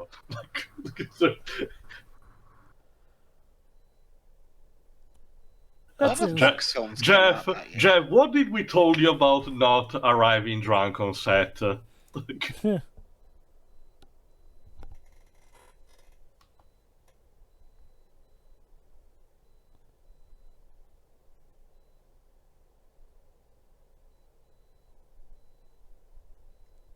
Yeah, that's one thing that I actually instead have to say is that compared to Will Smith and Will Smith's character and his wife, Shrimp, the one between Jeff Goldblum's character and his wife is not as well developed, to be honest. Well, it's your typical, they're exes who totally won't be getting back together. Yeah. I mean, okay, to be fair, I do feel like they work fine enough, but it's not as exciting as Will and, his lover's relationship. This was also a particular trend of the 90s and also early 2000s. This actually propagated a bit early 2000. The whole two major characters are a divorced couple, and by the end of the movie, they will be together again because the magic of the coincidence of events and shit. Well, in terms of summer blockbusters around this point, I'm not 100% on board with Independence Day. But this one was a lot better than the summer blockbuster Fox had the next year. What did they add? 97? Speed 2. Oof. I mean, I still enjoyed it. It's just because I mean, at least this film gives exactly what it says. It's a film set around the time of Independence Day. Speed 2 is not speedy. It's like we said, Speed 2 Cruise Control would have been a perfectly fine movie if it was not called Speed 2. Do you really want to shoot Will Smith, mate? Come on. Yeah, I thought so. Tio, whereas Bill Pullman didn't pull the best for diplomacy, Will Smith is the kind of guy who constantly rolls 6s and 10s.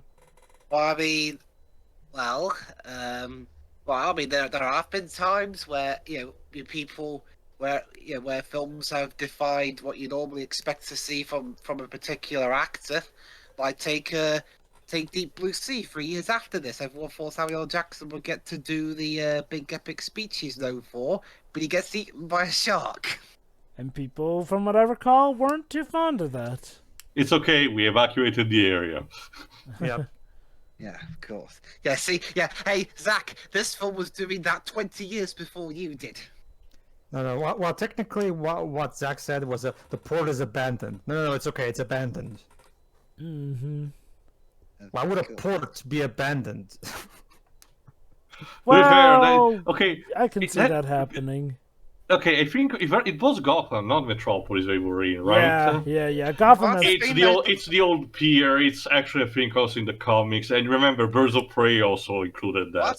That's the problem to you. In that film, I couldn't tell Metropolis and Gotham apart. To be fair, they did mention narratively that it was an abandoned port of Gotham, so... Oh, here we go. Oh, boy. Let's see if the nuke does something.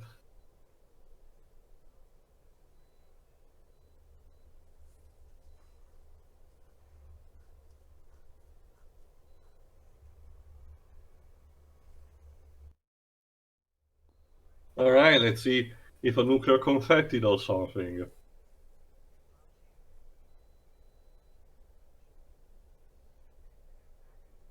Yeah, that's close enough.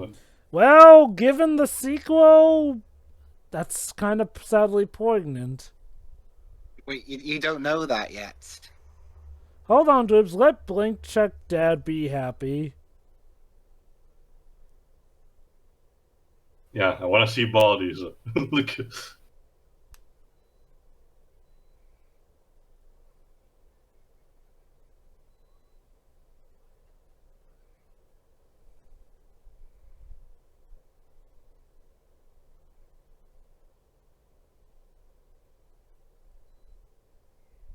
Oh god. Well, wait, the camera could be pointing anywhere.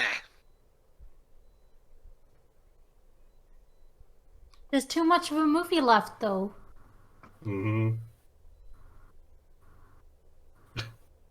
Always Oh, crap. Oops.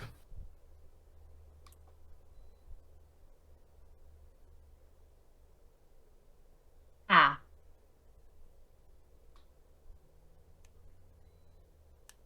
Call the celebration off.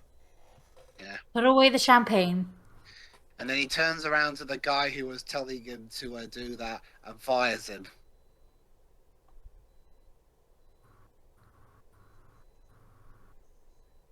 Yeah, let's keep nuking idea. shit in the same place. I'm This sure was it will your cause shitty idea in nothing. the first place. You know what? You're fired and arrested for treason. When the military general has more sense, more common sense, that's the problem. So that's the thing. Yeah, what's the thing though? It didn't work. So for No, that's what I mean. Remember, the guy who wanted to insist was instead the Secretary of Defense, which was different from the General Commander. Again, blank check, Dad, but yeah. From what I can gather, part of the President's arc is being taken more seriously as a relatively young president. Like, we saw it earlier where the military sergeant didn't listen to him, but now he actually is. Mm-hmm. It's not again, very little stated, repeating him as President Jesus, that he had always has the right solution at the right time. Again, I'd argue they're not going for that entirely because not all of his ideas work, and it's not like everything works out for him just Yay! And Will Smith's character conveniently managed to find the exact group he was looking for, including his wife. To be fair, girlfriend. To be fair, being in the military, he got the intel on where apparently some survivors had gone, so I'd say it's good. And hey, Boomer can come too. Mm-hmm.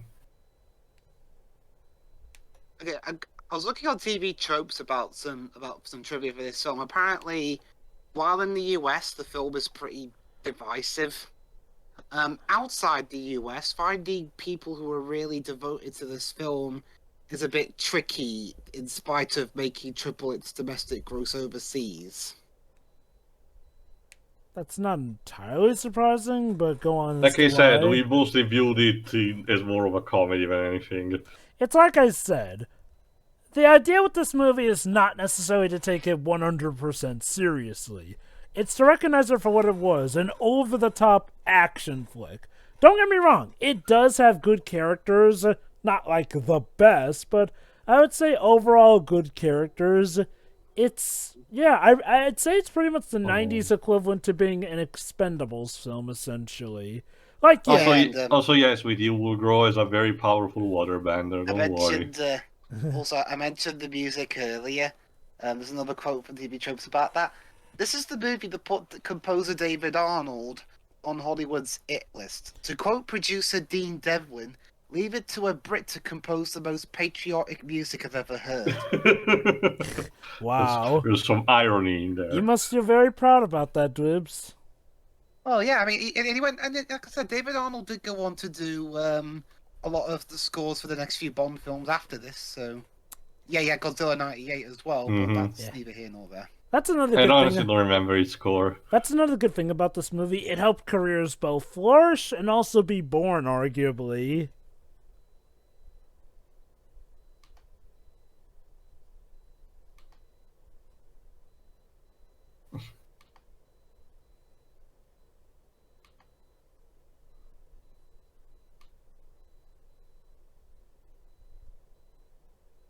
So yeah, now the President Bill Pullman has to tell his daughter that, the mommy is not gonna make it. Also, it was so nice of the sequel to not bring back Mai Whitman, despite the fact that the daughter is back in the sequel. Oh, they actually changed actress. Okay. I mean, they brought Bill Pullman back for that one. But not Mai Whitman for some reason. Well, mind you, in terms of people they didn't bring back for the sequel, there were other ones as well. Yeah. I mean, to be honest, the first time I saw this and then the sequel, I actually liked the sequel more. Nah, okay, look. And Fade to Black. No, the movie's not over, by the way.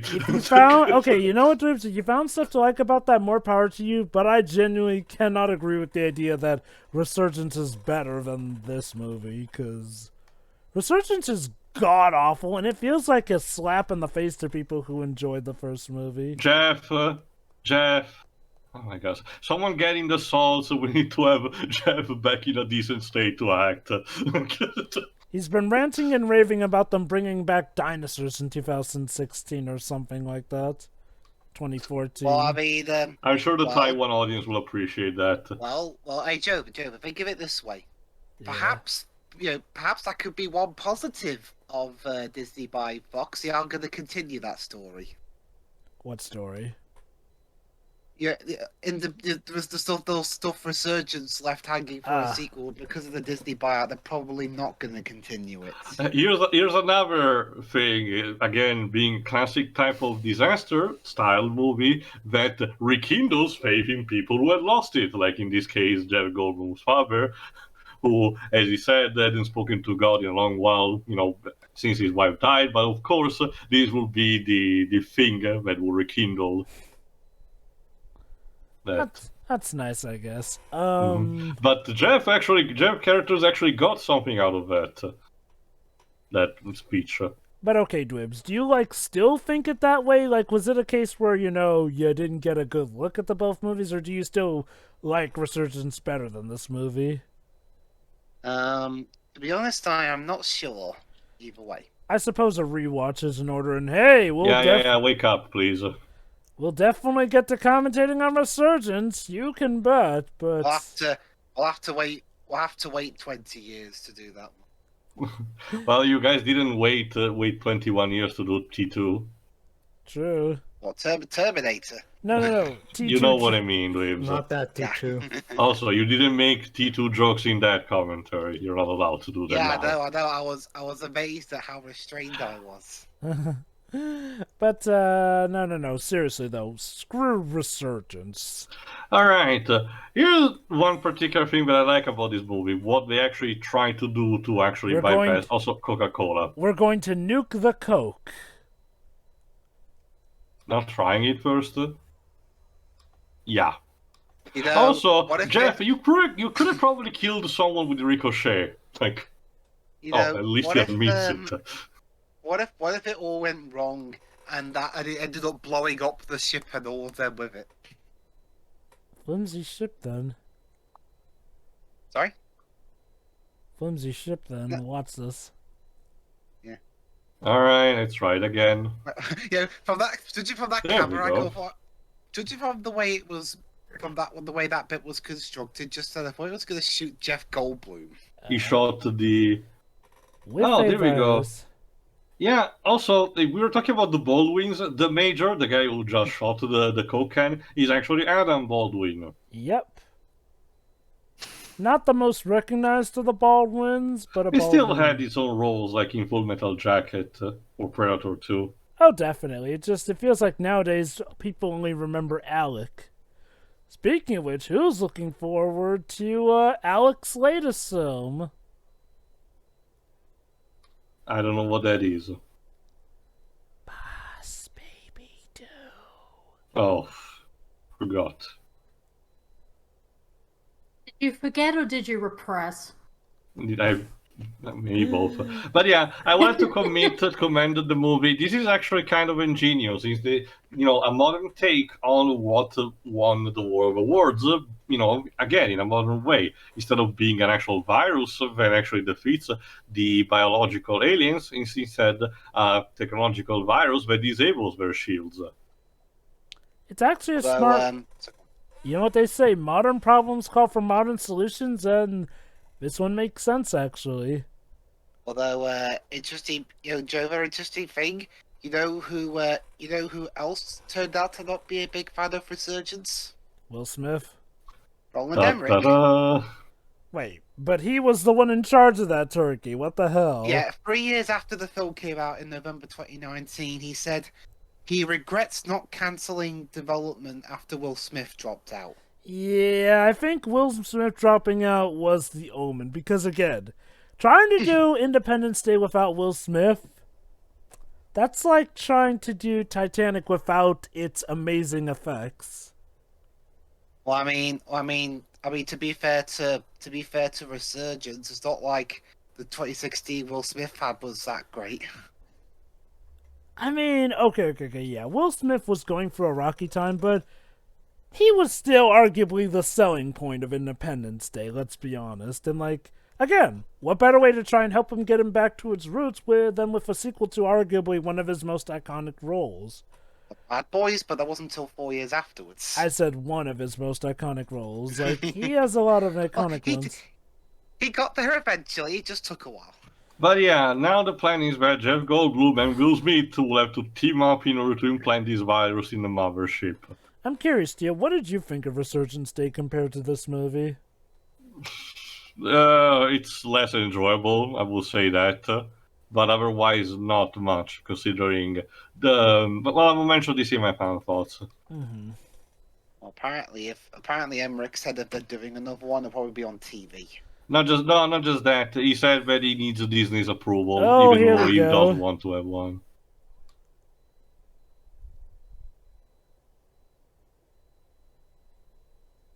Ooh. Just as you wanted to. Ta-da. See, there you go. So he's trespassing now, isn't he? Why not just order him to be taken away? Ooh. Everyone's You're looking fired. at him You and can't laugh. say anything about it. Shouldn't you be escorted out of the building? Oh, there's the British. In Iraq, of all places. There you go, Dribs. Wait. Okay. I swear I've seen that actor before. What's That guy, what's the character name? he looks a lot like Alfred Molina, surprisingly. Molina, Alfred yeah. Molina. Let me see. So, yeah, okay. Here's the bit. Everyone in the world will get to help out with this.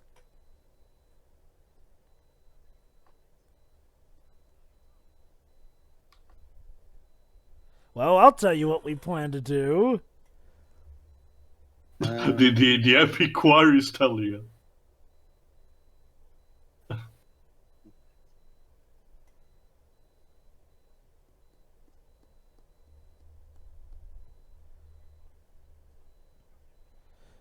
So yeah, the entire world is going to band together, and you know what? Again, for as cheesy as it is nice to just get a film where the message is, hey, we should be working together and look at what we can accomplish. That's the thing, Joe. Apparently, this was the reason the movie was banned in Lebanon, because apparently the Hezbollah was against the message of the world uniting.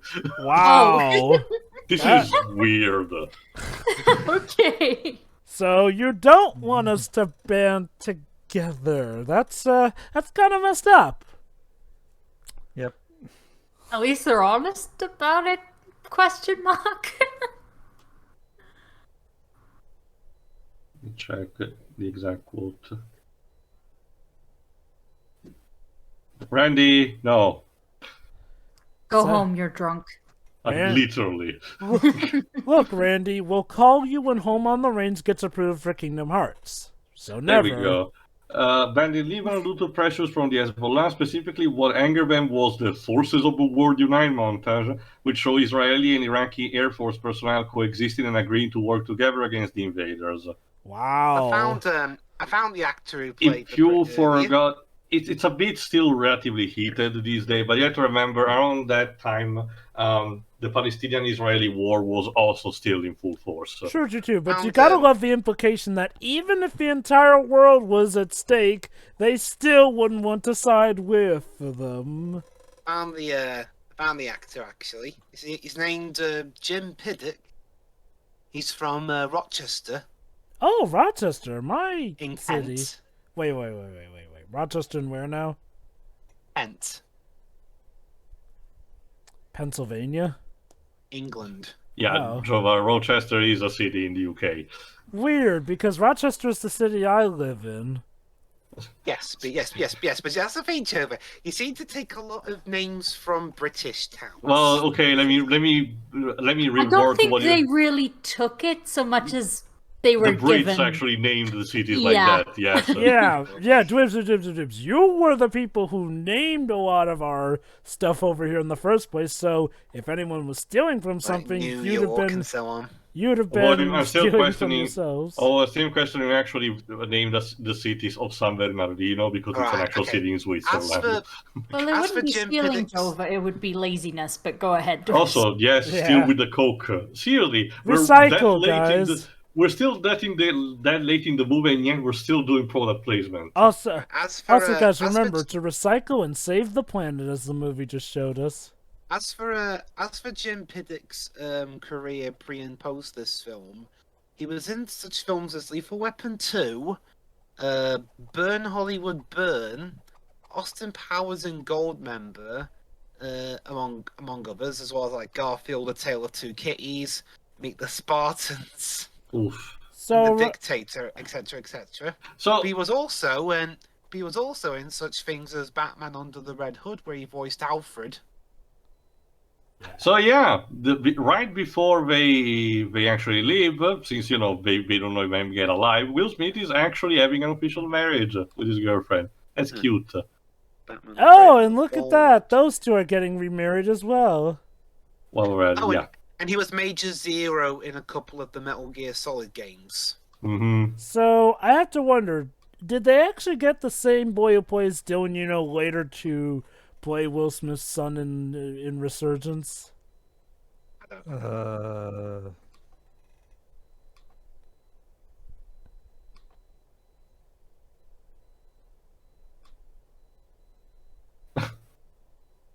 And will you agree that if you do not return in the sequel, that you will settle for a blatant photo? Cameo. A very distasteful one at that, too. Very good, then.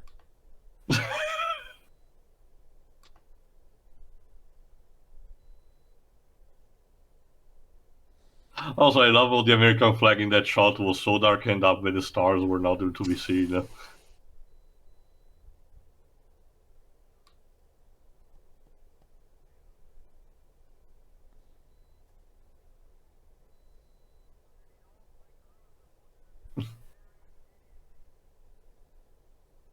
But yeah, now it's time Oh, for here the we president's go. speech.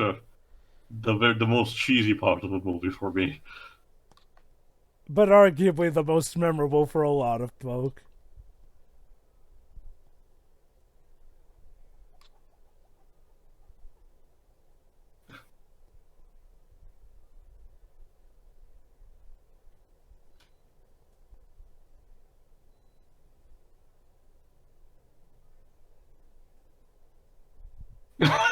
Apparently, apparently this speech was used by. Oh, Bill, if only.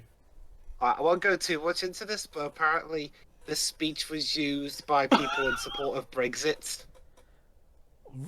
Wow, so you guys took an iconic American speech and bastardized it for Brexit.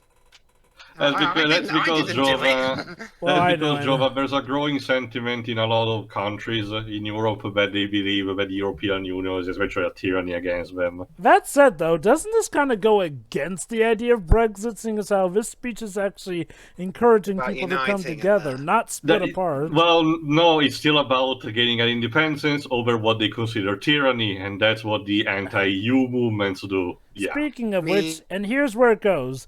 This is why this movie is called Independence This Day. is so stupid. It's not just Independence Day for America, but now it's for when the entire world earned their independence from the alien menace.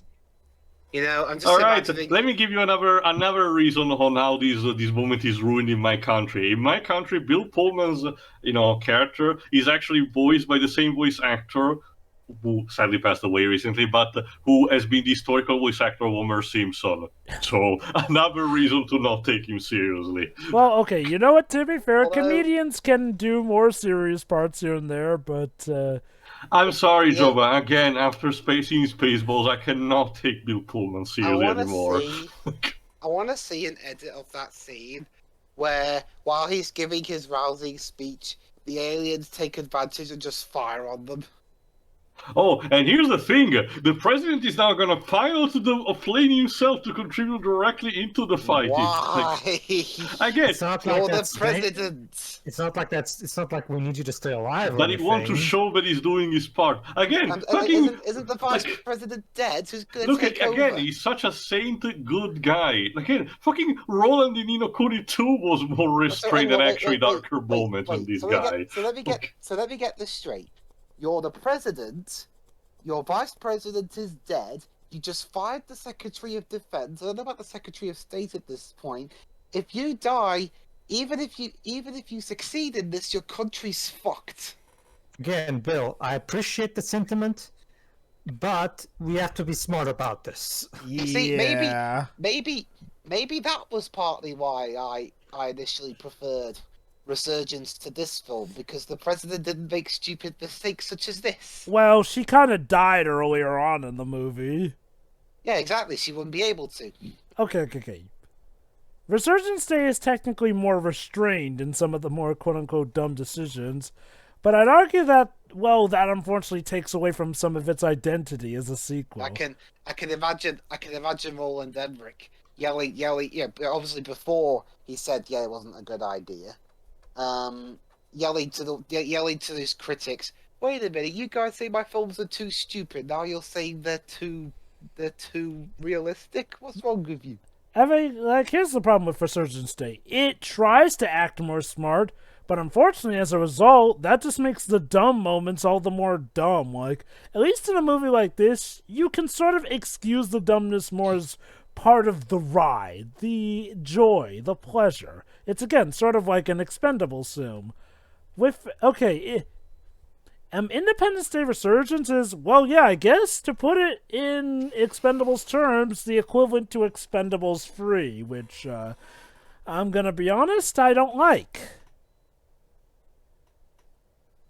Does anyone here like Expendables 3? No, I don't. Basically, for those who don't know, Expendables 3 was the movie that tried to be more self-aware of the fact that, oh, these guys are too old for stuff here and there. Which is in itself is dumb, because the second movie kind of already did that, except it did it in a good balance. But no. This threat was so great that basically Sylvester Stallone was breaking up the group, even though he himself was staying in the action. Look, again, I get what it's technically something new, but trying to act more competent about your premise is not always a good idea. In fact, I would dare say it can sometimes harm the integrity of your franchise. If people suddenly start asking questions, you just have to wonder, why didn't they ask these questions before? It's like It's like if you had Superman 1 go as fine as it is, but then suddenly the plot of Superman 2 is the fact that, wait, it's ridiculous that a guy can do all this. It doesn't make any sense. Where they go for a more grounded tone, but then, well, less wonderment. Also, yeah, flying an alien ship ain't that easy. Well, in terms of trying to do more grounded stuff, Jover, isn't that what Superman 4 tried to do? Yeah, and you know what? That just fuels my point even more. I mean, I'll still watch that over 3, but that's not saying much. I wonder, did Independence Day ever get a ride or something? Because this looks like it would have been... I don't know. I don't know. It looks like this would have been prime ride material at the time.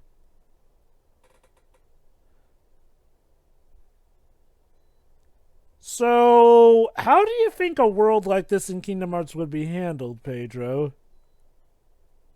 Simple. It won't, because I fail to realize how it would even work. Oh, well, just have Soaring Company pilot airplanes for a lot of the major battles. To be fair, there used to be a time when people thought something like Pirates of the Caribbean would be impossible, but that happened. Well, I mean, if there is something I can give, there's something else I can give a resurgence. At least Jeff Goldblum was the best part of that movie. Well, yeah, I mean, with Will Smith gone, the next best thing, Jeff Goldblum.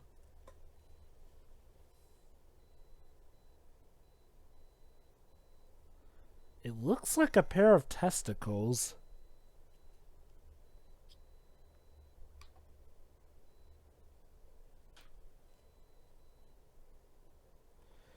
Wonder what the aliens must think. Wait, is this some prank? Why are you bringing in a super old model from back in the 50s?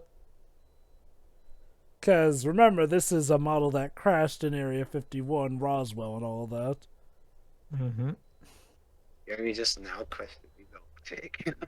I've been questioning the logic since the stop. I'm at least a quarter of the way through. Again, you're doing it wrong, but yeah, I do get what you mean. That said, though, my joke is more so about the fact that what do the aliens think when they see technically what's an old model coming into port?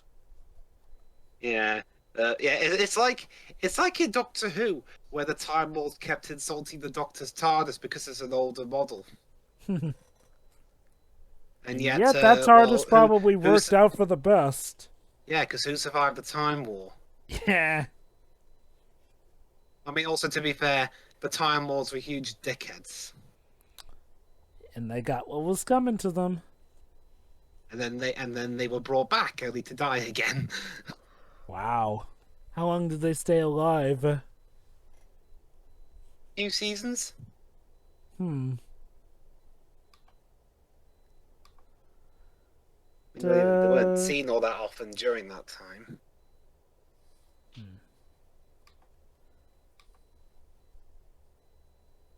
So here we go. So Will Smith is sort of getting to live the dream of being an astronaut. I don't think this is what he had in mind, though. Yeah, but he gets to fly around the Earth while he did so, not fly inside a sphincter. Again, for the 90s, this is some pretty top-notch set design. And remember, a lot of these effects are practical, too. That is something that the 90s, I'd say, excelled at, is practical effects. No, the mid-90s in particular, I will argue, was the golden age of movie special effects, specifically for one reason. The filmmakers were actually trying to use practical effects when was the best option, and use CGI when was the best option, instead of, being lazy and just using CGI for everything. Yeah. You know what's funny, though? What? Since a lot of people compare Emmerich to Michael Bay, it's interesting that Emmerich kind of went down the mostly CG route after this, whereas Bay, for all his issues, at least stuck to his mantra of, practical when possible. Yeah, kudos to him for that. Like, Granted, that doesn't stop a lot of his films from sucking, but yeah, absolutely. Still, though, I gotta Yeah. give Michael Bay credit. He had a pretty interesting start with films like The Rock, like because stellar some movie. because some reviews of films I've seen on YouTube, if they're not specifically about CGI, if they're just general ones, the fixation on effects is a bit iffy, man. If you went off their logic, Die Hard 5 should be the best film ever.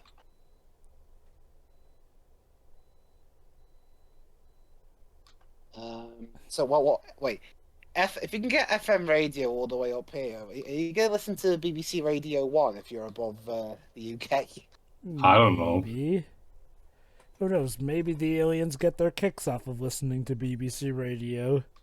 Just don't make them listen a particular song. They might have a occasional headache. Well, I mean, this was interesting. This film, in spite of mostly being set all in America, Come on, Jeff, used start mainly furiously a type. British, Of course, you just have a simple uploading virus bar.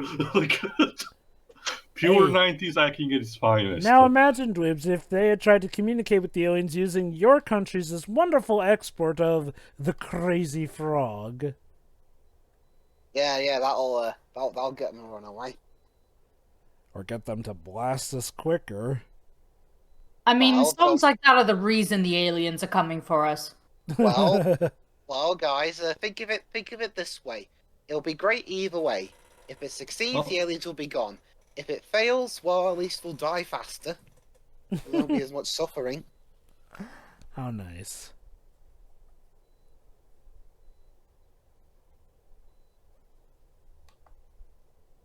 Alright, let's give it a Let's test. try this That's again. one thing I'm surprised Resurgence didn't try and do. You know, yeah. Soon after, the president was impeached because of his stupid idea to go flying into the field of battle while he was still president. Nope. Hmm. I love how they look just disappointed. Yeah. Was that the reaction? Is that what people use in their reaction videos towards Resurgence?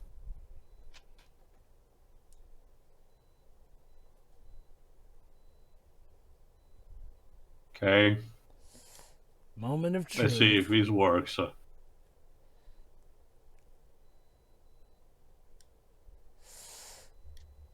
Oh, direct Of course hit. it would. What do you think? What happened to our shields?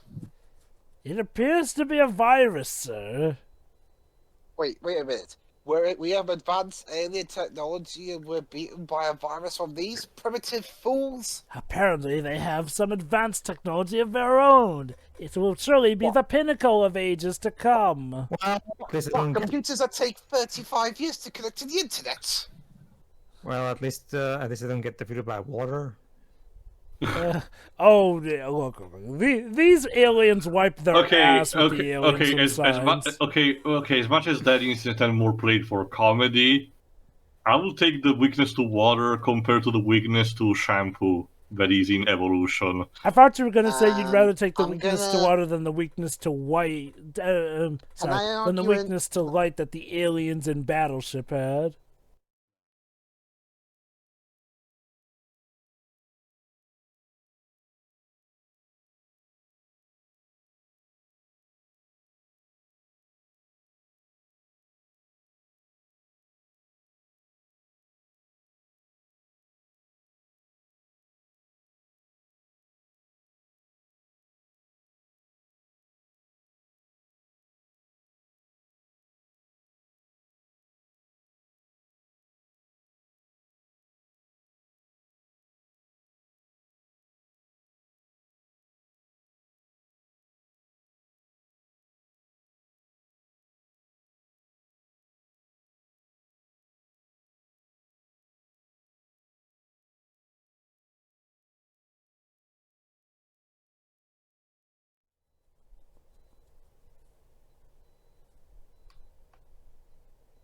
Yeah, let's give it a look.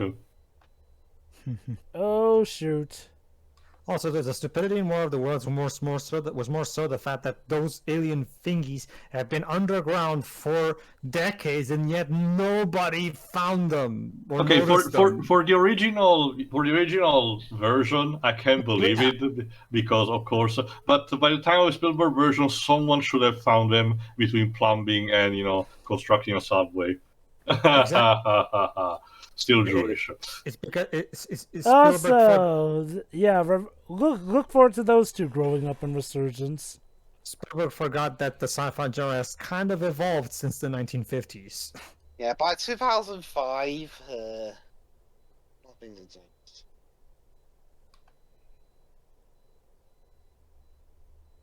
Yeah, that's a problem. We don't go any faster. Oh boy, they're opening up Evangelion style again. Whee! Pretty lights. The music is definitely dynamic, I'll give it that. Well, you didn't see them enough. So. I mean, yeah, it's like that. It's like Porkins in the first Star Wars movie. I can hold it. Oh no! Ah! Yeah.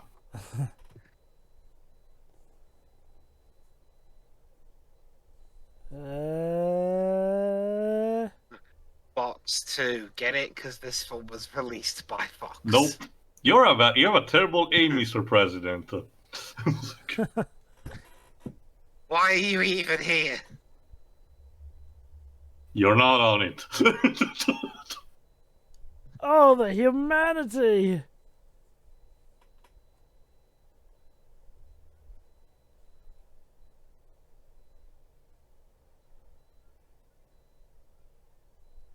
Yeah, it's Randy Quaid.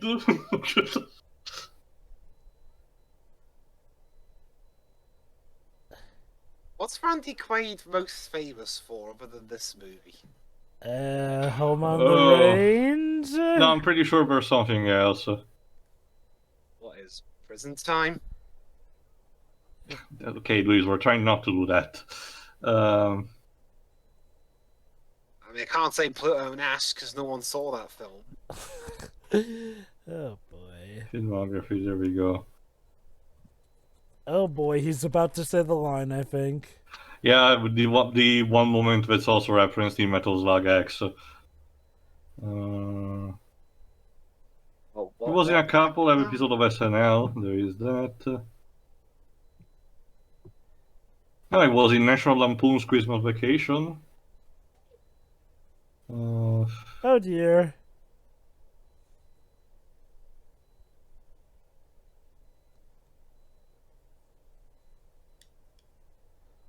Yeah, jammed. What to do then? I hope they at least checked the missiles before they left.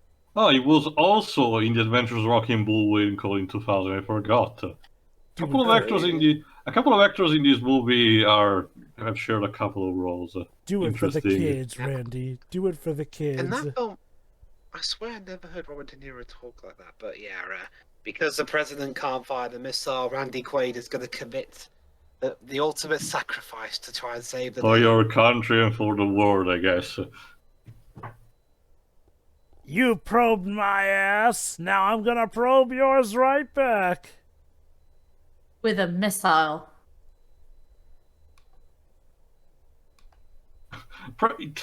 Whatever. Actually, do the children even come back in the sequel? I don't remember. Here we go. Ladies and gentlemen, we have an iconic line. There you are. All their advanced technology, and they're defeated by Randy Quaid in a plane. For shame. This is officially the most embarrassing day of your species' life. Well, I mean, they could be worse. They're one of their neighboring species had an even worse weakness 6 years later.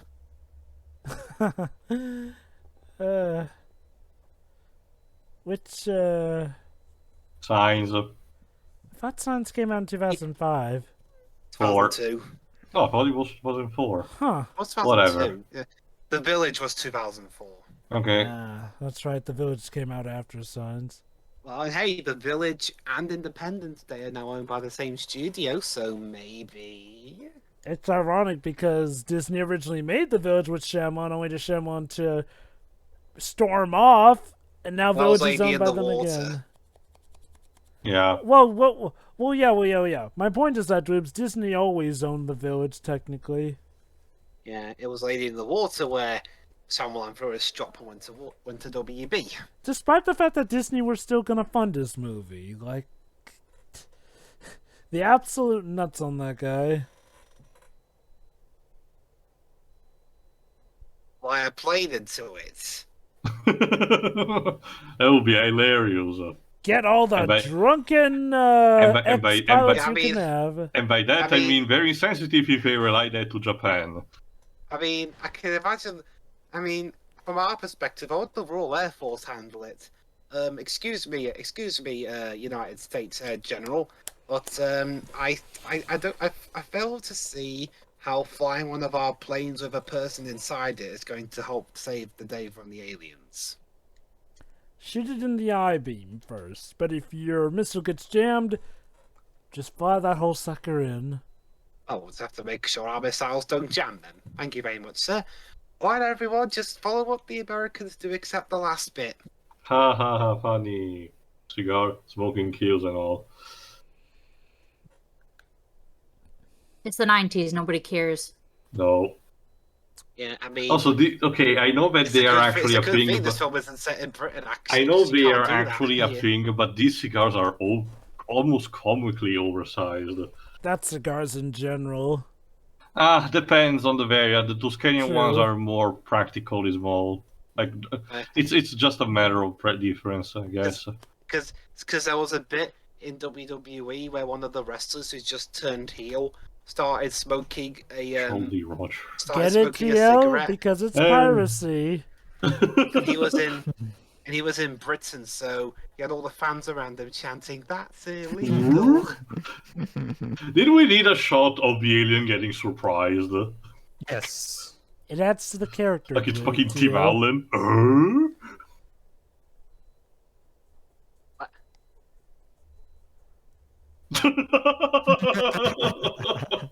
Wah, wah. You know, for a second there, I thought that skull and crossbones meant that it fucked up and the aliens were laughing at them.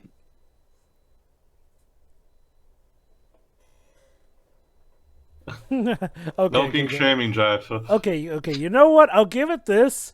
The duo of Will Smith and Jeff Goldblum is weirdly awesome in a way. It's a shame that it's only relegated for a small part of a movie tacked at the very end. My guess is maybe they didn't want to exploit it too much, but something about it weirdly works. Any ideas why, Pedro? Simple. Because they can bounce off each other because of their opposite personalities. Will Smith, like I said, Will Smith is the coolest guy on the block, whereas Jeff Goldblum is the nerdy glass type. So they can bounce off well thanks to their opposite personalities. It's basic character writing, Joe. That's why we pair Oliver with Drippy, opposite personalities, so they can bounce off each other, and the banter will become all the better. Yeah, seriously.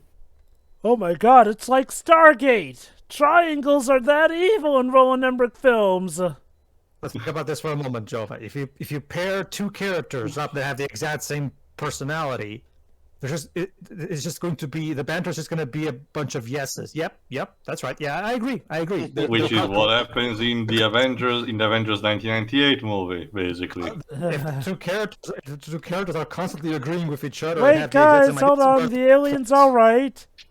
You know, For the time being. You know, I get the feeling that those weren't really aliens. Oh, crap. Well, The species Pedro, survives this, by the way. Pedro, I know one way that could work. How? If the movie was about the dangers of sycophants. I guess, but Oh that's like the my God. one.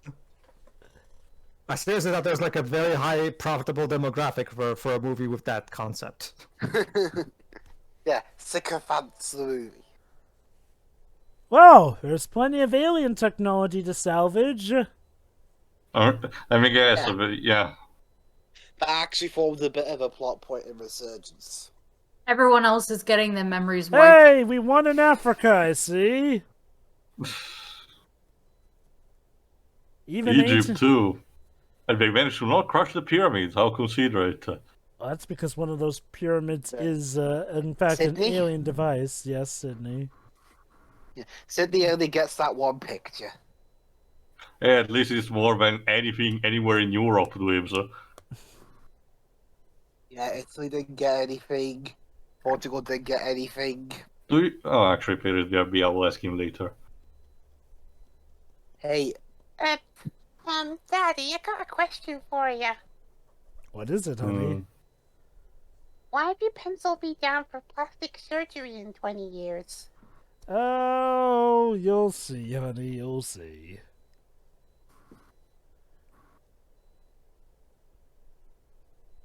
Yeah. Oh, it's a convenient timing. You mean to tell me that the two biggest stars in this movie actually survived? At least Randy Bruce Willis. It's a miracle. At least Bruce Willis died at the end of Armageddon. Well, Randy Quaid didn't survive. Spoilers to you. I haven't finished watching that film. 20 years later, then you'll forget it before you know it.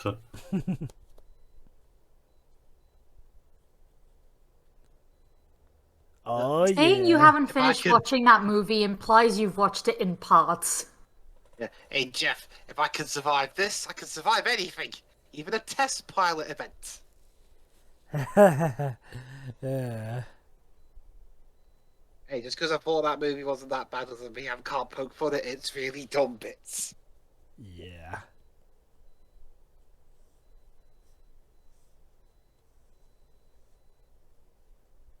By the way, you're fired. Yeah, he's not one of those dicks. Besides, he did his job fine anyway. And that's the thing, Joe, that the system is designed to be ungrateful towards you or something. Yeah, surprisingly, thankfully this movie is not cynical like that. Yeah, this really is, like, not necessarily a fairy tale, but, you know, a romanticization of so many different things.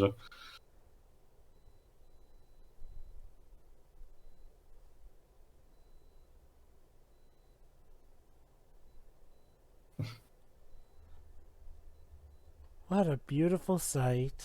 And you can still hear their screams. Like, You, Happy 4th better of hope, July! you better hope that the aliens don't have anything so explosive it can wipe all of you out while you're looking at it. Wow, those are some interesting fireworks. Hey, one's heading straight for us. Oh shit! seriously. Then Resurgence never happened. Yeah, actually, You know- that makes me wonder. Are Disney going to try and make a different sequel that pretty much eliminates They know Resurgence? nothing. They never mention anything about doing a franchise, and Roland Emmerich has mentioned multiple times that he has ideas for a third movie, but it's up to them to decide. Also, the second film didn't really do as well as this one, so. No, No, well, to be it fair, did not. it was, aside from the actual quality, it was also poor timing. Again, But you know, they didn't think to properly release it at the obvious. But yeah, time. that's it. No post-credit scenes. Will Smith and Jeff Goldblum will not be invited to the Mutant Initiative. So, final thoughts. Interesting one here, because yeah, I think Fox had the X-Men series at this point, but hadn't started making any films. Jova, since you're the target audience, how about you go first? Sure. Yeah, honestly, despite Roland Emmerich being attached to this movie, I actually really do enjoy this movie. Yeah, it's cheesy and corny, and some things don't make as much sense, but this movie owns that. Like, again, and I'd say it does manage to give an overall pretty nifty narrative here. It is nice how we do get all these characters who do converge, but we also get to know them well enough, too. The action is well done, the effects are very good for the time, and the acting is, yeah, pretty top-notch. It's not the perfect movie, but I do like how it can be wholesome. And yeah, I get it's not one of those down-to-earth realistic bouts, despite the whole aliens and treating thing, but I do appreciate the message of needing to come together in face of a huge event and how, hey, if maybe if the countries actually work together, we could accomplish a lot more. So yeah, I find it a nice and wholesome ride, and I hate the sequel. Also, the music's pretty great. Shiroi, how about you go next? I don't really have much else to say that you didn't cover, because, yeah, this was a lot better than I expected it to be. It's stereotypically 90s, not as much as I thought it would be in its entirety. Mm-hmm. But it was pretty decent, actually. It's like I said, of Roland Emmerich's films from the 90s, this is the one that's arguably aged the best.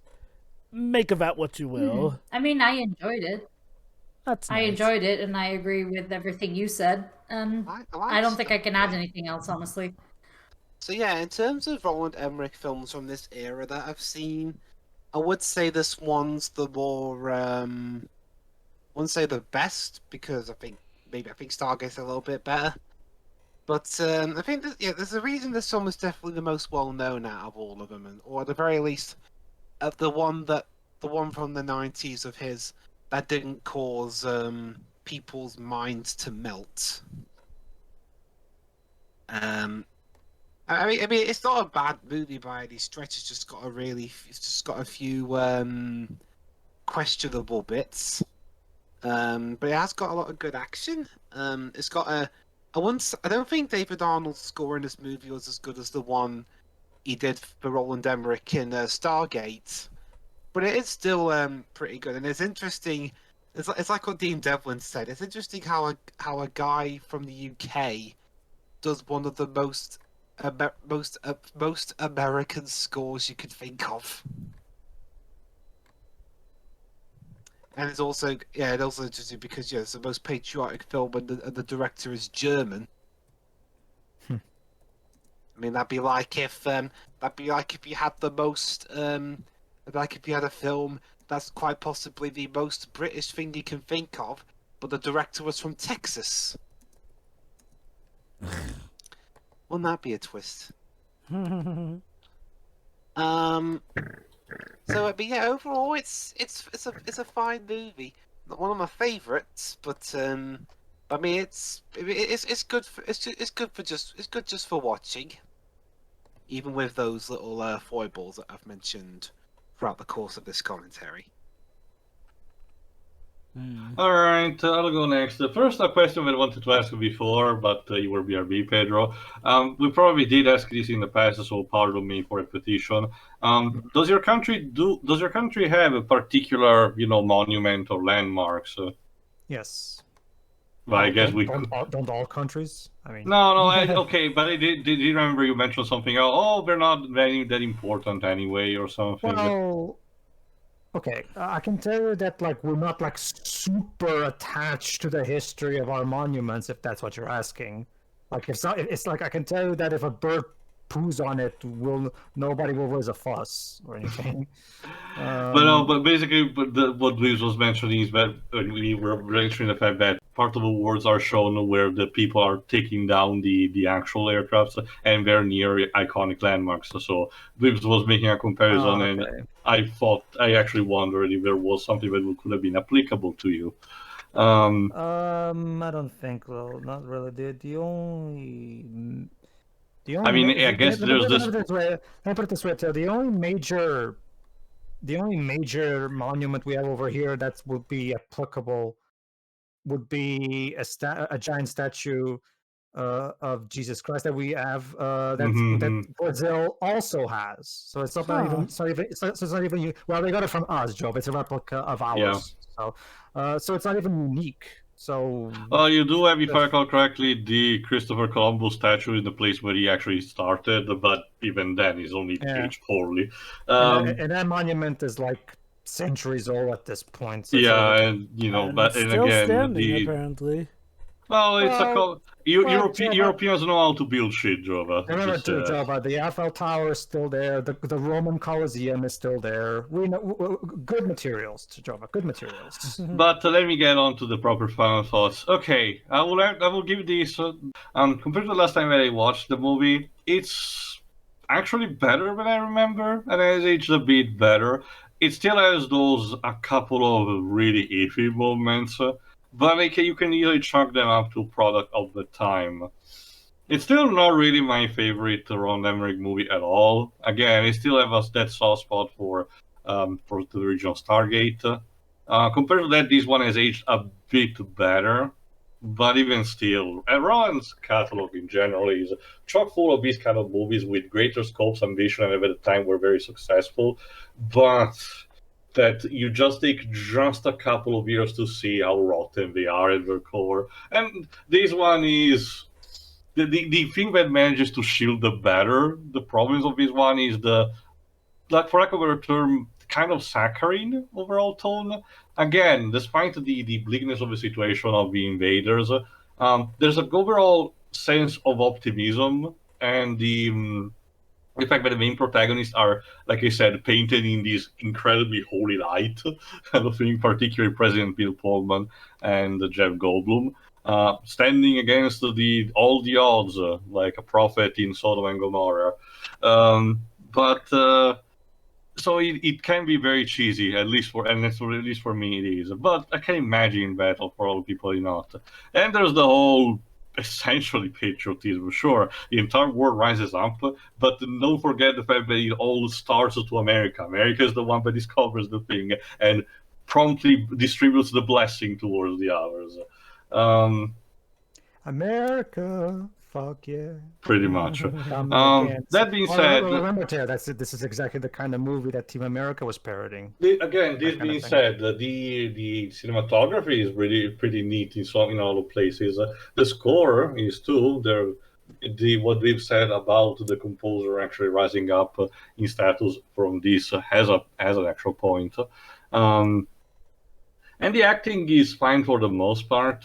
Jeff Goldblum doesn't stutter as much as I remember. I guess the memes over-exaggerating a bit, kind of like William Shatner. If I had to say what my favorite character of this would be, I guess I'm gonna go with either Will Smith or Jeff Goldblum, one of the two, because they're probably the more likable, balanced, and well developed, I guess. Again, another strength of the movie is the different minor plot lines that eventually converge in some fashion. Some of them are not as developed as others. Like Randy Quaid's one is only quickly introduced at the beginning, tags along a bit when Will Smith enters the scene with them, and then only got reprised at the very end for the final fight. But overall, it's interesting. Again, that kind of ambition that Emmerich wanted to have, and it is still showcased. But at the end of the day, much like most of the rest of my country, we do really view this movie in a much, much sillier way, probably even more than it was intended.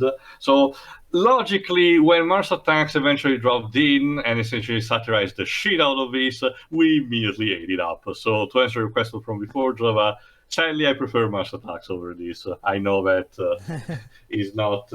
I know that movie still also has its own flaws, but I generally do prefer better the comedy because it's born that way instead of... This movie actually is not that much self-aware, to be honest. It has like one or two moments, maybe, and it's a bit of a stretch. But for the rest, it's very... has to be taken seriously. It does create a bit of a South Park effect, where there's the seriousness, but it's kind of sort of balanced out.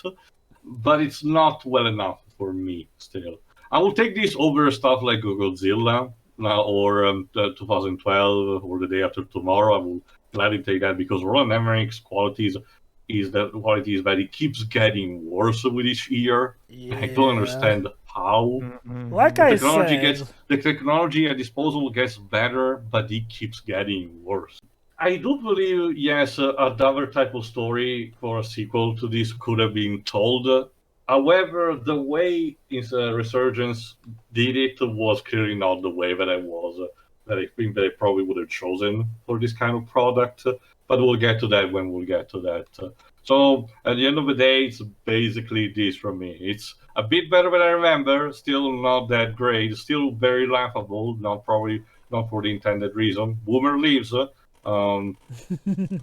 aliens die in a crypt under the joy of the president's daughter, and I forgot the punchline. Next. Pedro. No, the movie's enjoyable on that popcorn way. I just think it's a bit too long. Like for a movie like this, and for what they're doing, even in terms of story and character, the movie didn't need to be 2 hours and a half minutes. Like I find it interesting how the producers had to tell Roland to trim down 8 minutes of it. I think they should have asked him to trim it down even more, because I feel like this movie didn't really need to be 2 hours and a half. You could have easily told everything that you tell here without the. For example, there's a lot of scenes that kind of were nowhere. Like, for example, we had that scene with the boy trying to convince the girl, "Hey, we're gonna die. Might as well die non-virgins," and that didn't really go anywhere. Like, you could have cut that out, you know. Like that's the only problem. The only real major problem with this movie. It has a lot of fat that could have been trimmed down to make the movie just a tad more enjoyable and easy to digest. Because while it is a fun and enjoyable movie, it goes on for quite a while. 2 hours and a half is too much for a movie like this. Really, like the movie's story and characters don't really justify this length. It could have easily been a tight 100 minutes, and I think would have worked just fine. But that's about it. Aside from that, it's fine. It's enjoyable for what it is. If you know what you're in for, it's it's basically a 1950s B schlock movie, and it's a better take on what it's that doing that than whatever the hell Spielberg was trying to do for the Worlds. There's that. But yeah, this is pretty much. I don't even care for Stargate, so this is probably the only Roland Emmerich film that I tolerate, because I basically detest every single other thing he's ever made. Because I find Stargate's entire concept to be just stupid and, to be totally honest, a bit distasteful to Egyptians. Mm-hmm. Like, seriously, like if I was Egyptian, I would really hate that movie, because it's I consider it an insult. I'm not even Egyptian, and even I find that insulting. It's a good thing that will never happen again. Oh my God, Zoe. It's like if I'm trying to come up with an analogy, but I can't. I can come up with one. The point is, it's enjoyable, but trimmed down. You trim down the fat. There's quite a bit of fat here that could have been trimmed down to make it a bit more of a quick and more easy watch, rather than just have to sit down for 2 hours and a half. I mean, I feel like it could have been trimmed down more. So, Jova, when are we getting to Resurgent? Next year? Sooner than that? If we want to stick to the theme of it being on the 4th of July next year, otherwise maybe sometime this year. Here's hoping the world manages to not fuck itself over again, so we can actually comment on that properly. Mm-hmm. Yeah, so we'll see you in 20 years. We'll see you for revenge. Or never again. See ya. See ya. See ya. Yeah.